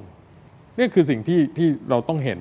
ในประเทศเราเช่นเดียวกันแล้วการสื่อสาร communication ของเขาออกมาชัดเจนปึ้งทีเดียวปุ๊บจบทุกคนรู้ว่าต้องเกิดอะไรขึ้นและก่อนจะมีการสื่อสารตรงนี้เขาต้องมีแผนเรียบร้อยแล้วและแต่ละท่านผมเชื่อแต่ละท่านในคณะรัฐมนตรีของเขาต้องไปทำงานกันมาก่อน แน่นอนซึ่งประเทศไทยเราก็มีคณะรัฐมนตรีไปทำงานถูกต้องคือแต่การสื่อสารที่จะให้ประชาชนได้รู้สึกคือขั้นแรกว่าเราจะเจออะไรพอเรามีแผนระยะสั้นกลางยาวเราก็จะรู้แล้วล่ะว่าในแต่ละแผนนั้นตัวแสดงหรือผู้เล่นต้องมีใครบ้างรัฐมนตรีคนไหนกระทรวงไหนหน่วยงานไหนต่างๆนะแล้วก็ลงไปสู่การเป็นแผนปฏิบัติการในการทำงานของแต่ละหน่วยนะและนั่นก็เชื่อมโยงไปสู่แผนการสื่อสารไปยังประชาชนนี่คือมันต้องทำงานอย่างเป็นระบบอย่างเงี้ยสบกวันนี้ถือถ้าดูตามชื่อนะผมไม่ทราบว่ากลไกโครงสร้างภายในเป็นยังไงนะครับถ้าดูตามชื่อเนี่ยผมไม่แน่ใจว่ากินความไปถึงการช่วยเหลือพี่น้องประชาชนที่ติดค้างอยู่ตะวันออกกลางด้วยไหมกินความไปถึงเรื่องของมิติทางด้านการเมืองของประเทศการกำหนดท่าทีทางการเมืองทางเศรษฐกิจของประเทศด้วยไหมที่จะออกจากนโยบายศูนย์นี้กินความไปถึงการช่วยเหลือเรื่องราคาน้ำมันไหมกินความไปถึงการควบคุมราคาสินค้าอุปโภคบริโภคไหมหรือตรงไหนยังไงเรายังไม่เห็นเลยฮะแต่ถ้าอ่านชื่อเนี่ยแทบไม่มีอะไรพูดเรื่องเศรษฐกิจนะเป็นการบริหารสถานการณ์ในตะวันออกกลางคือถ้าอ่านชื่ออาจจะเข้าใจว่านี่คือหมายถึงไปช่วยเหลือพี่น้องประชาชนคนไทยในตะวันออกกลางหรือเปล่าขอบคุณอาจารย์ที่เรสประเด็นนี้มาแต่ผมไม่แน่ใจว่าคุณโบจะแสดงความคิดเห็นในประเด็นนี้ได้หรือเปล่านะฮะหรือว่าอยากจะแสดงความคิดเห็นยังไงคือโบกำลังจะบอกว่าวันนี้เราน่าจะลืมสบกไปได้แล้วมองไปข้างหน้าว่าการตั้งศูนย์หน้าที่จะเกิดขึ้นเนี่ยมันควรจะเป็นอย่างไรวันก่อนโบก็เพิ่งพูดกับน้องๆในทีมกรมประชาสัมพันธ์ว่าชื่อเต็มของศูนย์เนี้ยมันไม่เวิร์กศูนย์บริหารและติดตามสถานการณ์การสู้รบในตะวันออกกลางเราจะไปบริหารการสู้รบในตะวันออกกลางหรือเปล่าก็ไม่ใช่บริหารและติดตามมีคำว่าติดตามทำไมมันไม่ต้องมีถ้าจะบริหารมันก็ต้องติดตามอยู่แล้วคืออันนี้โบพูดในมุมเด็กอักษรเนอะในแง่ของการเลือกคำที่ใช้เนี่ยมันไม่บ่งบอกอะไรเลยนะคะเพราะฉะนั้นอันนี้ก็ต้องขออนุญาตที่จะวิจารณ์ตัวชื่อของมันตรงๆแต่โบคิดว่าวันนี้เราไม่ต้องพูดถึงสบกแล้วเพราะมันจะเหมือนพูดสิ่งที่ผ่านมาสบกจะหมดวาระในอีกไม่กี่ชั่วโมงข้างหน้าหรือไม่ใช่ดังนั้นน่ะก็ข้อเสนอแนะต่างๆของท่านอาจารย์หรือของพี่ตู่เนี่ยจะเป็นประโยชน์ในสำหรับรัฐบาลในการตั้งศูนย์ในอนาคตพี่ตู่อันเนี้ยที่เราหยิบยกตัวนี้มาเพื่ออะไรฮะเพื่อที่จะบอกว่าประชาชนได้รับรู้ว่าเขาจะเจอกับอะไรเขาเตรียมตัวถูกสำหรับศูนย์ทรพจน์ลอเรนซ์วองใช่คือมันเห็นว่าเฮ้ย1 2 3 4 5แล้วจะไปในทิศทางนี้ผมเชื่อว่าประเทศไทยเองมีผู้เก่งผู้มีความสามารถเยอะแยะมากในคณะรัฐมนตรีถ้าโบขออนุญาตก่อนพี่ตู่นิดนึงได้ไหมคะเรื่องเพราะว่าโบก็มีความสนใจในเรื่องของ speech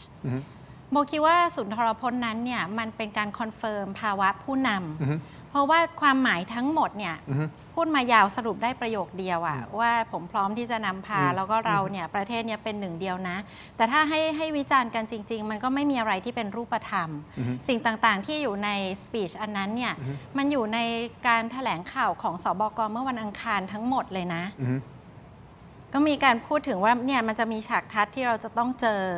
มันมีที่มาที่ไปยังไง งานนี้เราต้องยืนระยะยาว เราอาจจะช่วยบางอย่างไม่ได้ แต่เราจะทำอะไรบางอย่าง มันอยู่ทั้งหมดโบคิดว่าทุกๆประเทศอ่ะสิ่งนี้ประชาชนวันนี้รู้กันทั่วโลกแล้ว ถ้าเป็นประชาชนในประเทศนั้นน่ะเราฟังแบบนี้สิ่งที่เขาจะถามกลับ ถ้าเขาชอบผู้นำคนนี้เขาจะบอกว่าใช่เดี๋ยวเราไปด้วยกัน แต่ถ้าเขาไม่ชอบผู้นำคนนี้เขาจะถามกลับว่าไหนอะรูปธรรมเพราะว่าเมื่อกี้ที่โบได้มี transcribe speech มาด้วย มันก็ไม่ได้มีรูปธรรม แต่แน่นอนมันมีวิชั่นมันมีทิศทางแล้วมันมีการปลอบประโลมใจว่าโอเครัฐบาลจะพาทุกคนไปนะ ในแง่ของการวิเคราะห์ speech มันบอกแค่นี้เอง แต่อย่างน้อยผมเชื่อว่าที่เขาพูดออกมาน่าจะมีแผนที่มันอาจจะแบบยาวเป็นหางว่าว น่าจะมีไงมันควรจะมีโบถึงบอกว่าไอ้แผน มันคงไม่สามารถที่จะให้มาพูดทั้งหมด จริงๆไม่ได้บอกว่าศูนย์ทรพลนี้ดีหรือไม่ดีนะเราแค่จะบอกว่าวันนี้ประชาชนทั่วโลกคาดหวังสิ่งเดียวกัน คือมาตรการที่เป็นรูปธรรมแล้วเขาสามารถเชื่อมโยงได้ว่ามาตรการนี้ฉันเกี่ยวไหมถ้าอันนี้ฉันไม่เกี่ยวมีอันไหนที่ฉันเกี่ยวมีอันไหนเกี่ยวกับฉันบ้าง What's in it for me fair enough ยุติธรรมฮะที่จะวิเคราะห์เราคุยกันฮะคือการพูดสุนทรพจน์ถ้าภาษานักพูดก็เรียกว่าเป็นการพูดเตรียมบท ขึ้นต้นพาดหัวข่าวขึ้นต้นตื่นเต้นเนื้อหากลมกลืนสรุปจบประทับใจ แต่ว่าเป็นเนื้อที่เตรียมการ ทีนี้กรณีของสิงคโปร์เนี่ยนะครับเนื่องจากว่าเขาเน้นเรื่องการพัฒนาทรัพยากรมนุษย์เพราะเขาไม่มีธรรมชาติทั้งที่จริงที่ท่านอาจารย์ว่าเนี่ยมันหลากหลายในเรื่องชาติพันธุ์มียุคหนึ่งเขาสามารถบริหารการจัดการได้เช่นผู้นำจ้องเชื้อสายจีนรัฐมนตรีว่าการกระทรวงการต่างประเทศก่อนหน้านี้ต้องเชื้อสายอินเดียเพราะนี่นะครับและกระทรวงพาณิชย์ก็จะเป็นคนจีนเพราะว่าคนอินเดียจะเจรจาเก่งแต่ขายของเก่งไม่สู้คนจีนใช่ไหมเขาก็จัดความสำคัญได้คนอินเดียพูดก็ลิงหลับอ่ะแต่ว่าขายของไม่ได้แต่ว่าคนจีนจะขายของได้แต่ว่าเป็นการจัดการจนกระทั่งว่าเขาเป็นประเทศที่ยกระดับไปไกลนะครับพอมาถึงสถานการณ์ในประเทศไทยเนี่ยเราต้องยอมรับความเป็นจริงว่าผมเนี่ยก็ให้คำแนะนำคนมาหารือกับสถานการณ์นี้เยอะผมบอกเรายืนมองไปด้วยกันเห็นด้วยกันสัมผัสด้วยกันอย่าล้ำสถานการณ์อย่าไปคิดเรื่องมาก่อนการอะไรใดๆทั้งสิ้นให้เห็นพร้อมกันและนี่นะครับสิ่งที่เราเห็นวันนี้รัฐบาลก็เห็นแล้วเรื่องการกักตุนละนะครับในส่วนของประชาชนก็จะเห็นซึ่งความเดือดร้อนกันตามลำดับนะครับถึงวันหนึ่งเนี่ยพอประชาชนได้ข้อเท็จจริงและอารมณ์ร่วมคือหลักการสำคัญนั่นก็คือการเป็นผู้นำประเทศที่ฝากคุณอนุทินไว้ว่าหนึ่งต้องขึงที่ความจริงสองนี่คือการสร้างอารมณ์ร่วมอารมณ์สะเทือนใจให้มีความเป็นหนึ่งเดียวให้มีการที่คนจะเห็นพ้องต้องกันได้ในวันที่มีความทุกข์นะในวันที่มีความสุขอาจจะต่างกันได้นะแต่วันที่มันมีความทุกข์สุดไม่มีทางออกใดๆนั่นนะไอ้ความเป็นหนึ่งเดียวเนี่ยไอ้นี่สปีดคือการนั่งแถลงตอบโต้นี่ว่ากันตามปกติแต่ว่าไอ้การพูดเพื่อนำไปสู่การรวมเป็นหนึ่งนั้นเนี่ยมันต้องเตรียมบทแต่ว่ามันก็ต้องปูพื้นจนกระทั่งความเชื่อมันได้แล้วเนี่ยกรณีผู้นำสิงคโปร์ที่โบว่าเนี่ยก็คือหมายความว่าที่เขาพูดเนี่ยมันมีผลเพราะว่าพื้นฐานที่มันถูกเรียงลำดับกันไว้เนี่ยเห็นไหมพอมันต่อพวดเดียวมันก็ขึ้นทีนี้ไม่ใช่ว่าของเรามันจะทำไม่ได้ทำได้จริงได้ดิผมว่าคนไทยเนี่ยนะครับจะให้เห็นต่างอะไรกันก็แล้วแต่พอถึงเวลาเขารู้เขาจะรู้เขาจะต้องช่วยกันยังไงนะครับจะรักกันยังไงจะมีความเข้าใจกันยังไงเพราะฉะนั้นเนี่ยครับในช่วงระหว่างนี้ที่นายกมานั่งแถลงวันนี้ก็จัดการนี่นะครับจนกระทั่งว่ามันเห็นด้วยกันแล้วนะครับแล้วก็ใครผิดว่าตามผิดจนกระทั่งมันทุกเรียนตามลำดับไอ้นั่นสปีดนะครับจนกระทั่งเอาความเป็นหนึ่งเดียวจากภาวะ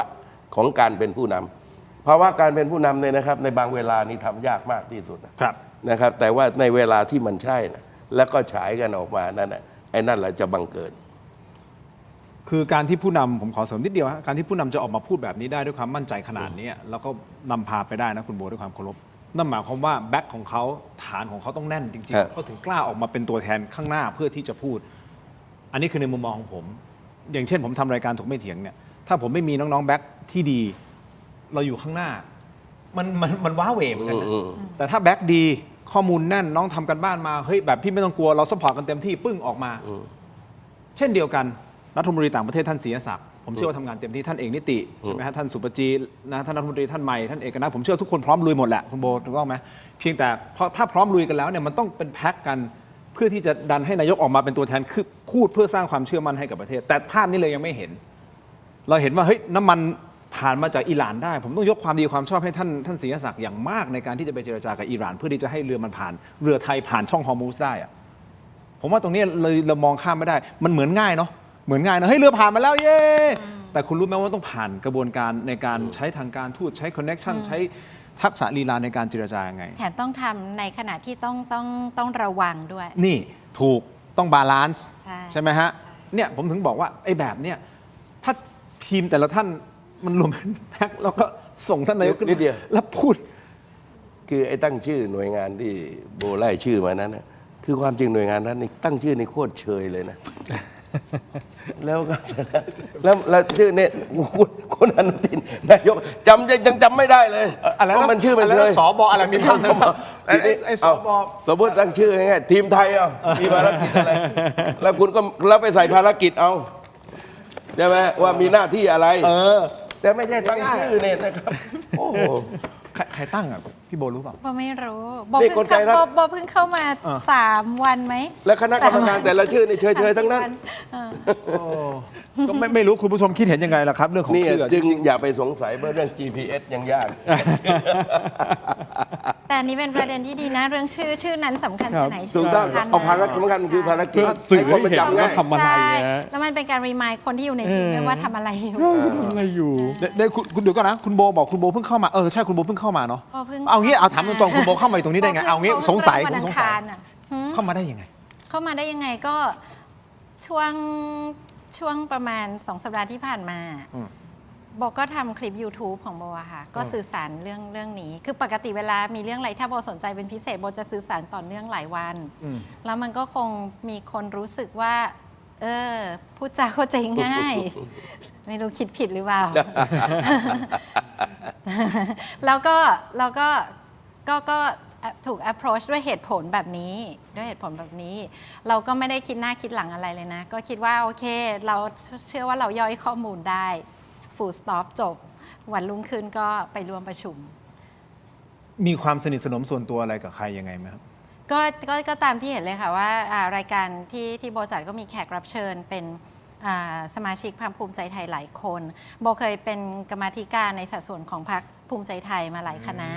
ค่ะของพรรคอื่นก็เคยอันนี้มันเป็นบทบาทของ active citizen คนหนึ่งอ่ะก็ที่ทำให้เราก็มีโอกาสได้รู้จักมักคุ้นกับหลายๆคนโดยเฉพาะสสที่รุ่นแบบวัยใกล้กันอะไรอย่างเงี้ยค่ะมันก็เกิดการแลกเปลี่ยนทางความคิดแล้วก็บอกว่าหลักๆนะคนก็เห็นการสื่อสารในทางสาธารณะของเราอะค่ะใครเป็นคนโทรมาดีกว่าเอางี้แหละผมเข้าตรงๆคุณกวางไตรสุรีค่ะโอเคเคลียร์นะจบนะขออนุญาตครับขอบคุณค่ะขออนุญาตครับพี่ตู่ครับกำลังสนใจอันนี้เพราะเดี๋ยวจัดให้แน่นอนเริ่มปวดท้องเดี๋ยวจัดขอบคุณครับขอบคุณครับขอบคุณนะครับเม็ดอมซิงค์พลัสผลิตภัณฑ์ไมบาซินจากเกรเตอร์ฟาร์มานะครับมี3สูตรที่มีคุณประโยชน์จากวิตามินหลากหลายชนิดครับเม็ดอมซิงค์พลัสวิตามินซีและโคคิวเทนกลิ่นองุ่นมะนาวเม็ดอมซิงค์พลัสลูทีนและบิวเบอรี่กลิ่นแบล็คเคอร์เรนต์เม็ดอมซิงค์พลัสเบต้ากลูแคนกลิ่นสตรอเบอรี่นะครับซิงค์มีส่วนช่วยในการทำหน้าที่ของระบบภูมิคุ้มกันและกระบวนการต่อต้านอนุมูลอิสระครับถ้าเจ็บคอไอหรืออยากเสริมภูมิคุ้มกันครับเลือกไมบาซินจากเกรเตอร์ฟาร์มาหาซื้อได้ที่ร้านสะดวกซื้อซุปเปอร์มาร์เก็ตร้านขายยาทั่วประเทศไมบาซินจากเกรเตอร์ฟาร์มาก้าวสู่60 ปีอย่างมั่นคงและยั่งยืนครับขอบคุณไมบาซินที่อยู่เคียงข้างถกไม่เถียงนะครับคุณผู้ชมครับคุณผู้ชมหลายท่านอาจจะสงสัยว่าทำไมผมถึงจำพวกคีย์เวิร์ดของการขายสินค้าได้ดีเหลือเกินผมอยากจะเห็นนะครับผมแฉไหมผมแฉไม่ต้องแฉผมบอกเลยครับผมมีเทเลพรอมเตอร์ฮะเทเลพรอมเตอร์เป็นกระดาษแปะแล้วก็น้องทีมงานก็จะให้เทคด้วยนะไฮเทคเป็นกระดาษตัวหนังสือนี่ไงการพูดเตรียมบทไงนี่อ่านผมถึงบอกนายกทำได้แต่ว่าเวลาออกรายการไว้อ่านนายกสิงคโปร์นี่ก็อ่านนะอ่านอยู่แล้วโอบามาเขาอ่านคนอ่านตัววิ่งใช่เป็นตัววิ่งหน้าจอใช่ไหมพรอมเตอร์ไม่ผิดนะไม่ผิดเป็นปกติก็เรียกการพูดเรียนบทเพราะฉะนั้นท่านนายกรัฐมนตรีของไทยท่านในทีมงานแบบเขียนแล้วสื่อสารเป็นข้อๆแล้วก็ให้ท่านสื่อสารออกมาว่าถามเล่นๆได้ไหมคุณทินถ้าเกิดถามจริงๆก็ได้ครับถ้าเกิดวันนี้ นายกอนุทินพูดแบบเมื่อกี้นี้เลยอะคิดว่าปฏิกิริยาจะเป็นยังไง อัน เอางี้ นี้เราปฏิกิริยาคนไทยต่อนายกสิงคโปร์ เอางี้ถ้าท่านนายกพูดแบบท่านนายกสิงคโปร์ถูกต้องไหมครับ ท่านต้องพูดไม่ใช่พูดหลังที่มันเกิดข้อคอรหาหลาย ๆ อย่างมันเกิดขึ้นน่ะไอ้โม่งไม่มีบ้างแหละประชาชนกักตุนบ้างแหละนึกออกไหมครับ วันหนึ่งพูดอย่างนี้อีกคนหนึ่งพูดอีกแบบหนึ่งแล้วออกมาพูดแบบนี้ณตอนเนี้ยผมว่าความรู้สึกอย่างที่คุณโบพูดอาจจะแบบเฮ้ย bad feeling แต่ถ้าเกิดภาวะสิงคโปร์เนี่ยเป็นชาติแรกๆมั้งพอเกิดยิงตู้มวันที่ 28 กุมภาพันธ์ถ้าจำไม่ผิดเนี่ยวันรุ่งขึ้นเลยป่ะฮะสิงคโปร์ปึ้งออกมาแล้วเขาพูดเลยประกาศเลยว่าเขาคาดการณ์ว่ามันจะเกิด1 2 3 4อย่างนี้ขึ้นแต่ภาพเหล่านั้นเราไม่เห็นแล้วเราก็ผ่านกระบวนการว่าตกลงน้ำมันไปไหนวะเฮ้ยกักตุนเหรอประชาชนไงประชาชนเป็นคนกักตุนไงไอ้สิ่งเหล่านี้พอมันสะสมเรื่อยๆครับแล้วมาพูดณตอนนี้นะถ้าณตอนเนี้ยอารมณ์มันจะต่างกันกับที่ท่านพูดถ้าท่านจะพูดนะพูดในวันแรกๆมันจะคนละ feeling ดังนั้นถึงวันนี้มันคือสถานการณ์ที่ action speaks louder than words แอคชั่นก่อนอย่างที่ท่านแอคชั่นวันนี้ดีนะฮะที่เอา10ท่านมานั่งตรงนี้แล้วท่านพูดนะปึ้งและท่านแอคชั่นจริงนะผ่านไปเชื่อนะผ่านไปอีกสัก3 วัน 4 วันแล้วเจอโม่งเจอนู่นเจอนี่ดำเนินคดีเนี่ยผมว่า feeling คนมันจะเฮ้ยแม่งเอาจริงว่ะ ใช่มันจะแก้ความรู้สึกได้ จับขังแล้วก็ปลุกชี้หน้าประนามใช่ไหมแล้วก็บอกว่าอย่าทำแบบนี้ในยามคนวิกฤตคนพอมันได้ใจซะแล้วเนี่ยนะครับพูดผิดคนก็ยังบอกพูดดีนะนะครับคือไม่ถ้าพูดดีมันก็ดีไปแล้วใช่ไหมเพราะฉะนั้นมันก็อยู่ที่เขาเรียกว่าการวางพื้นซึ่งไม่ใช่ว่าจะวางไม่ได้เนี่ยจังหวะแบบเนี้ยแต่ว่ามันต้องเป็นรูปธรรมนะครับไม่ใช่ว่าปกปิดนะครับคือไปรักษาหน้ารักษาตาคนกักตุนน้ำมันได้ไง อุ้ยเจ็บอุ้ยเราดมยาดมกันต่อไหมพี่ ไม่คือนายกวันโครมก็ให้ดินะครับก็รักษา ผิดคิว ขออนุญาตไม่ก็จริงผมได้ใจคนน่ะลงดงขอเวลาเขาขายของมันครู คุณครับคุณน้ำปิดก็มันกำลังขายยาดมไม่พูดเรื่องนี้จะเรื่องอะไรมันจะสอดคล้องคุณผู้ชมถ้าสงสัยนะเนี่ยอย่างที่ผมพูดสคริปต์เนี่ยอย่างอ้วยอันโอสถนะฮะอันนี้คือยาดมสมุนไพรตามังกรทองนะครับแต่วันนี้ผมขอแนะนำนะฮะเป็นยาน้ำแก้ร้อนในเดี๋ยวกล้อง3จับหน่อยว่าผมพูดยังไงเทเลพรอมเตอร์ดูน้องคนนี้ตัดภาพมาเลยให้เห็นเลยว่าผมนี่ผมทำอย่างนี้ ความจำล้วนๆความถ้าไม่ใส่แว่นก็จะจำไม่ได้ยาน้ำแก้ร้อนในเขาคุยจากอ้วยอันโอสถนี่อย่างนี้แหละครับตัดภาพมาขอภาพสวยๆนิดนึงฮะยาน้ำแก้ร้อนในเขาคุยจากอ้วยอันโอสถครับบรรเทาไข้ตัวร้อนทานได้ทั้งเด็กและผู้ใหญ่นะครับมีจำหน่ายตามร้านขายยาทั่วประเทศอ่านคำเตือนในฉลากและเอกสารกำกับผลิตภัณฑ์ก่อนใช้นี่คือยาน้ำแก้ร้อนในเขากุยจากอ้วยอันโอสถนะครับขอบคุณมากๆครับอ้วยอันโอสถที่อยู่เคียงข้างถกไม่เถียงนะครับนี่ยาน้ำแก้ร้อนในครับและแน่นอนยาดมสมุนไพรที่คุณโบก็ดมอาจารย์ยุทธกรก็ดมคุณตู่ก็ดมนะฮะเม็ดอมใบเป็นสินอมเสร็จดมเสร็จปุ๊บอันนี้ผมขอต่อเลยนะฮะยาท่าน้ำขาว49 บาทฝาสีฟ้าคุณบอกหัวเราะอะไรผมก็อมยาอมไงแล้วก็ดมยาดมไงก็บอกแล้วว่าวันนี้อย่าทำให้ว่าหัวเราะเดี๋ยวว่าก็ต่อจากเฟียสจะเป็นอะไรถ้าบอกหัวเราะเนี่ยคุณโบจริงๆคุณเป็นคนน่ารักอยู่แล้วนึกออกป่ะพินบาสวมบทโคศกสบกมันก็ต้องมีมาดมีอะไรของมันนิดนึงนึกออกป่ะไปเป็นครูไหวดีไม่ทำผมถือไม่เลียวด้วยเราแน่ถือไม่ก็เป็นตัวของตัวเองตอนนี้โคศกสบคจบแล้วไงจบแล้วใช่ไหมจบนาทีนี้เป็นโบนัสขาแล้วไงเนี่ยนะคุณผู้ชมขออนุญาตฮะยาท่าน้ำขาว49 บาทฝาสีฟ้าตราหารคู่มาตรฐานสากลครับหาซื้อง่ายตามร้านขายยาแผนปัจจุบันทั่วไปครับราคาเพียง49 บาทเข้าถึงง่ายจาก HK Pharmaceutical นะครับนี่คือยาท่าน้ำขาวที่แก้ท้องอืดท้องเฟ้อรักษาลำไส้อักเสบฆ่าเชื้อโรคในลำไส้ขอบคุณมากๆครับยาท่าน้ำขาว49 บาทฟ้าสีฟ้าตราหารคู่มอบให้ท่านละ2 ขวดนะครับอมดมเสร็จอันนี้ต่อได้เลยนะฮะยาท่าน้ำขาวพี่ตู่ครับครับนี่คือต้องการเดี๋ยวนี้เลยเนี่ยขอบคุณครับคุณที่เลยอาจารย์โดเรมอนนี่ครบอมดมดื่มอมดมดื่มนะอาจารย์ปกติอาจารย์โดเรมอนต้องมีของจากกระเป๋าโดเรมอนให้ผมแต่วันนี้ผมขอมอบให้อาจารย์ได้เลยคุณผู้ชมไม่ต้องสงสัยนะฮะคืออาจารย์ส่วนตัวด้วยความเคารพอาจารย์ชอบโดเรมอนใช่ครับเราก็แฟนคลับก็เลยได้รับฉายาเรียกอาจารย์เองแล้วโดเรมอนชอบอะไรโดเรมอนชอบอะไรเหรอฮะโดเรมอนก็ชอบแป้งโดรายากิไงแป้งทอดไง โอเค ต่อครับคุณผู้ชม ขอขอบคุณนะครับผงปรุงรสรสหนึ่งนะครับมีให้เลือกหลากหลายรสชาตินะครับปรุงอร่อยแน่รสหนึ่งครับไม่ว่าจะเป็นรสไก่รสหมูรสเนื้อนะครับต้มผัดแกงทอดยำหอมอร่อยได้ทันใจครับต้องรสหนึ่ง number one ปรุงอร่อยแน่รสหนึ่งนะครับโปรโมชั่นพิเศษ1แถม1นะฮะและโปรโมชั่นสุดคุ้มอีกมากมายหาซื้อได้แล้ววันนี้ที่ Shopee Lazada TikTok Gourmet Market Foodland และซุปเปอร์มาร์เก็ตทั่วไปนะครับปรุงอร่อยแน่รสหนึ่งครับขอบคุณมากๆนะครับรสหนึ่งฮะแล้วเราก็จะมีของจากรสหนึ่งมอบให้กับทุกท่านนะครับขออนุญาตนะฮะท่านละ1ถุงนะครับขอนะครับคุณโบครับอาจารย์ครับอาจารย์ครับโอ้ขอบคุณมากๆ พี่ตู่พูดถึงแป้งทอดนี่รอบหน้าแป้งทอดต้องเข้าสมัย แป้งทอดของโดเรมอนนะฮะคุณผู้ชมครับต่อกันที่น้ำปลาที่ผมเชื่อว่าทุกบ้านจะต้องมีครับก็คือน้ำปลาแท้ตราทิพรสครับน้ำปลาที่ทุกบ้านทุกร้านต้องมีกลิ่นหอมและรสชาติกลมกล่อมนะครับจะเหยาะจิ้มหรือปรุงรสแกงผัดทอดได้หลากหลายเมนูเข้าถึงรสชาติอาหารไทยที่คุ้นเคยนะครับด้วยกระบวนการผลิตที่มีคุณภาพได้มาตรฐานส่งออกไปจำหน่ายทั่วโลกเลยครับน้ำปลาแท้ตราทิพรสหาซื้อได้ง่ายนะครับตามห้างสรรพสินค้าชั้นนำครับรวมถึงร้านสะดวกซื้อและร้านค้าทั่วไปนอกจากนี้ฮะสั่งออนไลน์ได้ด้วยครับช่องทางออนไลน์ไม่ว่าจะเป็น Shopee Lazada Tops ออนไลน์และ Macro Pro นะครับมีจำหน่ายทั้งแบบขวดเดียวแบบแพ็คและยกลังนะครับแค่มีทิพรสก็อร่อยครบรสนะครับและคุณตู่จตุพรเคยแนะนำในรายการบอกว่าอาจจะต้องยกลังไปเลยครับ โบชอบช่วงนี้ที่สุดเลยอะ อ๋อเหรอฮะ ผ่อนคลายความเครียดใช่ไหม หมดยังคะ แม่เนี่ย อีกสัก3 เดือนเนี่ยถ้าไม่ดีขึ้นนี่แหละเขาต้องพึ่งเขาแหละ น้ำปลาแท้ตามที่ประโลมคุกอะ เป็นอาหารคลุกกับข้าวแล้วก็เข้าอะไร ตอนนี้ในร้านธงฟ้า ฮะ กับโครงการไทยช่วยไทยมีน้ำปลาราคาพิเศษแล้ว โอเค แต่ว่า ไปหาซื้อ ไม่รู้ทิพรสไหม ไปหาซื้อได้นะครับคุณผู้ชมครับ ขอต่อกันที่ Star Air กันหน่อยนะครับ เครื่องปรับอากาศช่วงนี้ร้อน ร้อนจัด คุณผู้ชมครับ Star Air เครื่องปรับอากาศคุณภาพของคนไทยที่ออกแบบมาเพื่อเข้าใจชีวิตจริงของทุกบ้านในเมืองร้อนแบบเรา ไม่ว่าคุณจะอยู่คอนโด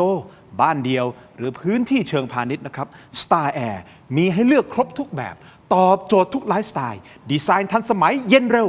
เงียบด้วยนะครับ มั่นใจได้ทั้งความทนทานและความคุ้มค่าในระยะยาว แถมช่วยประหยัดพลังงาน และสำหรับใครที่กังวลค่าไฟช่วงหน้าร้อนฟังดีๆครับ ไม่ต้องห่วงครับ Star Air มี Air Solar Hybrid ฮะใช้พลังงานแสงอาทิตย์ ประหยัดค่าไฟได้ 60% ครับ เพราะฉะนั้นคิดถึงแอร์ตัวใหม่ต้อง Star Air ครับสนใจติดต่อได้ที่ Line นะเป็น Line Official Line แอดนี่นะครับ @sign Star Air Air นี่มีตัว E ตอนหลังด้วยนะฮะเติมท้ายด้วยนะ Star Air หรือตัวแทนจำหน่ายทั่วประเทศสามารถค้นหาตัวแทนใกล้บ้านท่านได้ที่ www.starair.com นะครับ ขอบคุณมากๆนะครับ มีคนถามว่าแจกแอร์หรือเปล่า ไม่ได้แจกครับ แบกกลับไม่ไหวแล้ว แจกก็แบกไม่ไหวแล้วเครื่องขนาดนี้ หมดแล้วเหรอ แค่นี้เหรอ จบแล้วเหรอ เฮ้ย ยังมีอีก คุณอะไรเนี่ย มีอันนี้ให้พี่โบดูอันนี้ อะไรอะ นี่คือถกไม่เถียงบ็อกเซตครบรอบ 5 ปี กล่องซุ่ม ไม่ซุ่มเพราะว่าคุณจะได้3ไอเทมอยู่ในนี้เป็นแรร์ไอเทมไม่ซุ่มครับพี่โบได้นี่เดี๋ยวผมเปิดให้ดูแรร์ไอเทม3ไอเทมอยู่ในนี้โทษนะฮะพอดีเปิดปิดหลายรอบแล้วมันอาจจะดูไม่ค่อยงามเท่าไหร่แต่สิ่งที่มันงามด้านในอันนี้ต่อให้คุณซักหลายรอบอะไรยังไงก็แล้วแต่นี่เสื้อถกไม่เถียงเราทำกับแกรนด์สปอร์ตคุณผู้ชมที่พี่ตู่เรียกว่าเสื้อรันก๋วยเตี๋ยว เที่ยวเรือ รู้จักพี่ตู่นี่พี่โบจับพี่โบนี่ถ้าอาจารย์ทั้งสองท่านเคยจับมาแล้วเนี่ยอ๋อเหมือนเสื้อบอลเลยอะ ดีไหมนี่ใช่เนื้อผ้าเสื้อบอลนี่ เหมาะกับหน้าร้อน แน่นอนของดีนี่นะครับไมโครฟิลาเมนต์อันนี้ของดีจริงๆฮะนี่ราคาขายเขาตั้ง690 บาทนะเนี่ย690 บาทแต่เราขายบ็อกเซตนี่ที่799ครับสแกน QR Code หน้าจอนี่คือไอเทมที่1นะฮะพี่โบครับไอเทมที่2ครับปึ้งสติกเกอร์ทินน้อยร้อยอาชีพ คุณต้องมั่นใจในตัวเองมากถึงทำสติกเกอร์หน้าตัวเองมาแจก คือผมไม่ได้มั่นใจแล้วหรอกฮะไอทีมงานของผมนี่แหละครับ ผมไม่รู้เขาไปมั่นหน้ามั่นโหนกไงเอาหน้าผมมาทำสติกเกอร์ ค่ะ ไม่ว่าถ้าติดสติกเกอร์นี่ตำรวจเรียกไป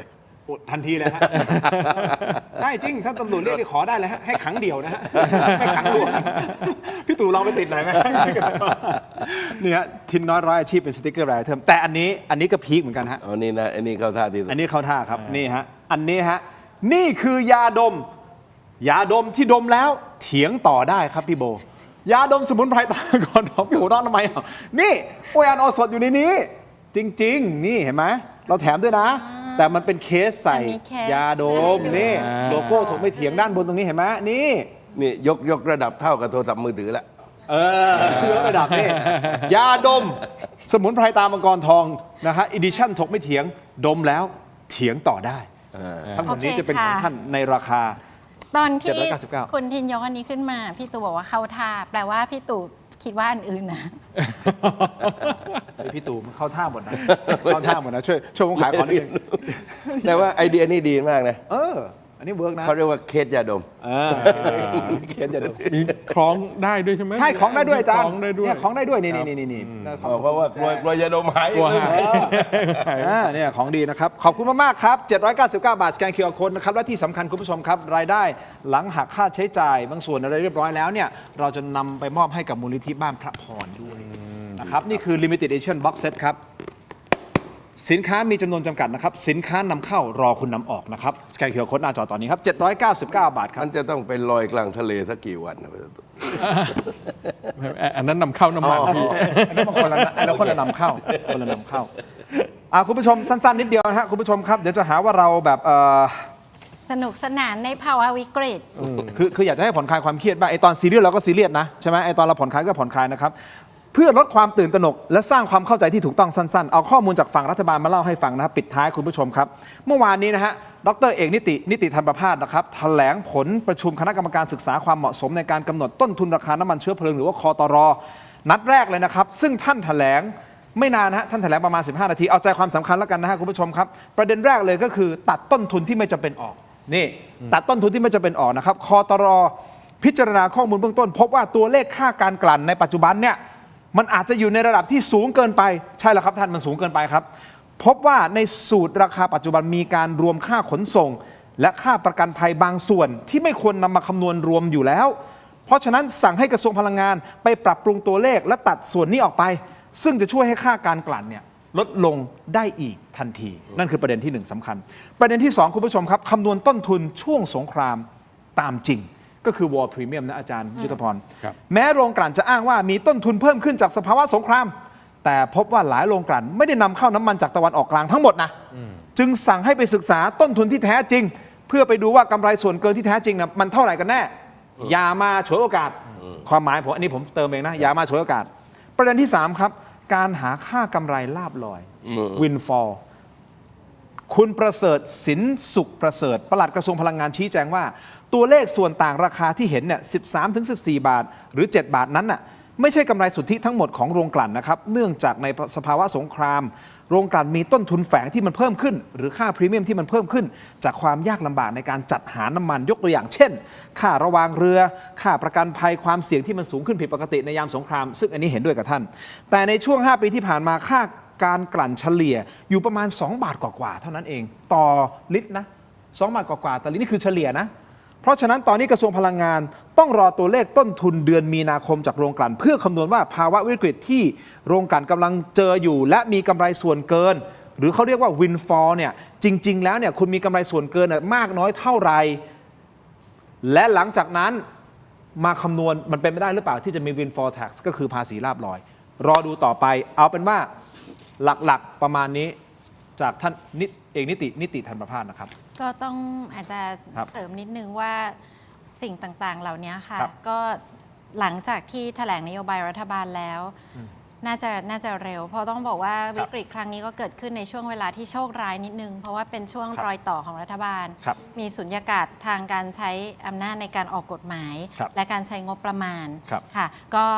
คิดว่าหลังจากวันแถลงนโยบายแล้วเนี่ยทุกอย่างน่าจะเร็วรอติดตามกันต่อไปนะครับแต่ผมขออนุญาตสั้นๆนิดเดียวนะครับกระทรวงการต่างประเทศแถลงความคืบหน้ากรณีลูกเรือไทย3 คนบนเรือมยุรีนารีนะครับที่ประสบเหตุในช่องแคบฮอร์มุสเมื่อวันที่11 มีนาคมที่ผ่านมาคุณผู้ชมครับล่าสุด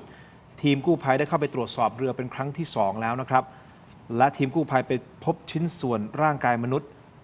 ในบริเวณที่เสียหายจากเพลิงไหม้และน้ำท่วมขังครับแต่ตอนนี้ยังไม่สามารถยืนยันอัตลักษณ์บุคคลได้ในขณะนี้ทางบริษัทเจ้าของเรือได้แจ้งให้ครอบครัวผู้ประสบเหตุเนี่ยทราบแล้วโดยกระทรวงก็จะประสานงานกับสถานเอกอัครราชทูตและทางการอิหร่าน เพื่อพิสูจน์อัตลักษณ์โดยเร็วที่สุด พร้อมกันนี้ได้แสดงความเสียใจและเรียกร้องให้ทุกฝ่าย ยุติความตึงเครียดผ่านการเจรจาทางการทูตตามหลักสากลเพื่อความปลอดภัยของพลเรือนและการขนส่งสินค้าในพื้นที่ดังกล่าวต่อไปนะครับส่งกำลังใจให้กับครอบครัวครับขอบคุณแขกรับเชิญของเราทั้ง3ท่านนะครับคุณผู้ชมผมขออนุญาตไปดูบทกันนิดนึงได้ไหมฮะคุณพึงพอใจการทำหน้าที่ของโฆษกสบกเพียงใดขอบคุณมากนะ 64%นะครับเท่ากับว่า 36% พอใจแต่ในระดับต่างกันไปแต่ว่า 64%อันนี้เป็นเสียงสะท้อนนะฮะคุณผู้ชม ก็น้อมรับค่ะแล้วก็คิดว่าเนื่องจากอย่างที่บอกเมื่อกี้นะว่าสบกเนี่ยก็จะหมดวาระไปพร้อมกับรัฐบาลนะคะดังนั้นสิ่งที่ผ่านไปก็คือสิ่งที่ผ่านไปแล้วแล้วก็เราก็ตั้งต้นเดินหน้ากันใหม่โบในฐานะที่เป็นโฆษกที่กำลังจะหมดวาระเนี่ยก็อยากจะบอกพี่น้องประชาชนว่าไม่ว่าในอนาคตเนี่ยจะมีโฆษกหรือไม่หรือใครจะมานั่งเป็นโฆษกสิ่งหนึ่งที่อยากให้เรามีหมุดหมายตรงกันก็คือว่าทั้งประเทศผ่านวิกฤตนี้ไปด้วยกันแล้วก็ในการผ่านวิกฤตนั้นการสื่อสารสำคัญมากอยากให้อ้างอิงข้อมูลจากภาครัฐจริงๆเพราะว่าในบางสถานการณ์มันจะเป็นเรื่องที่จำเป็นแล้วก็ช่วยลดความเสียหายได้นะคะแล้วก็ไม่ว่าจะยังไงเนี่ยเสียงวิพากษ์วิจารณ์ก็โบคิดว่าทุกคนที่มาทำงานตรงนี้พร้อมที่จะรับอยู่แล้วแต่ว่าอยากให้ไม่ว่าจะวิจารณ์อย่างไรเนี่ยมีเป้าหมายเดียวกันคือช่วยสร้างความเข้าใจที่ถูกต้องเกี่ยวกับสถานการณ์และเหตุการณ์ต่างๆเพื่อให้ประชาชนเนี่ยรู้ว่าเขาจะต้องปฏิบัติตัวอย่างไรเพื่อให้เขาปลอดภัยนะคะดังนั้นทุกคนอยู่ในทีมสื่อสารนี้หมดนะคะไม่ว่าจะเป็นชาวเน็ตไม่ว่าจะเป็นโฆษกใครก็ตามไม่ว่าจะเป็นสื่อมวลชนถ้าเกิดว่ายังไงก็เข้าใจอยู่แล้วว่าสารคืออันเนี้ยอย่างน้อยเนี่ยก็อย่าไปบิดเบือนมันก็คือช่วยกันส่งต่อข้อมูลที่ถูกต้องแล้วก็ถ้าเกิดว่าในวิธีการส่งสารนั้นมีปัญหาอะไรเนี่ยอันนี้วิพากษ์วิจารณ์ได้เต็มที่เพราะว่าผู้สื่อสารจะต้องปรับปรุงแล้วก็ถ้าปรับปรุงไม่ได้ก็จะต้องเปลี่ยนวิธีไปเลยนะคะก็ขอให้เป็นแบบนั้นเพราะว่าเป็นสิ่งสำคัญในการฝ่าวิกฤตจริงๆค่ะครับขอบคุณครับขอบคุณคือเขาก็มาแป๊บเดียวเอง 3-4 วันได้แถลงกี่ครั้งเนี่ย3 ครั้งแป๊บเดียวเราไม่แน่ใจว่าข้างหน้าก็อาจจะมีการทาบทามกลับมาอีกแต่ว่ามันควรจะเปลี่ยนชื่อนะครับเชยเขารู้จักกันมาก่อนคุณตู่กับคุณโบรู้จักกันมาก่อนใช่ครับใช่ครับอาจารย์ฮะขอบคุณครับสู้กันต่อไปใช่ครับคือณวันนี้เนี่ยผมคิดว่า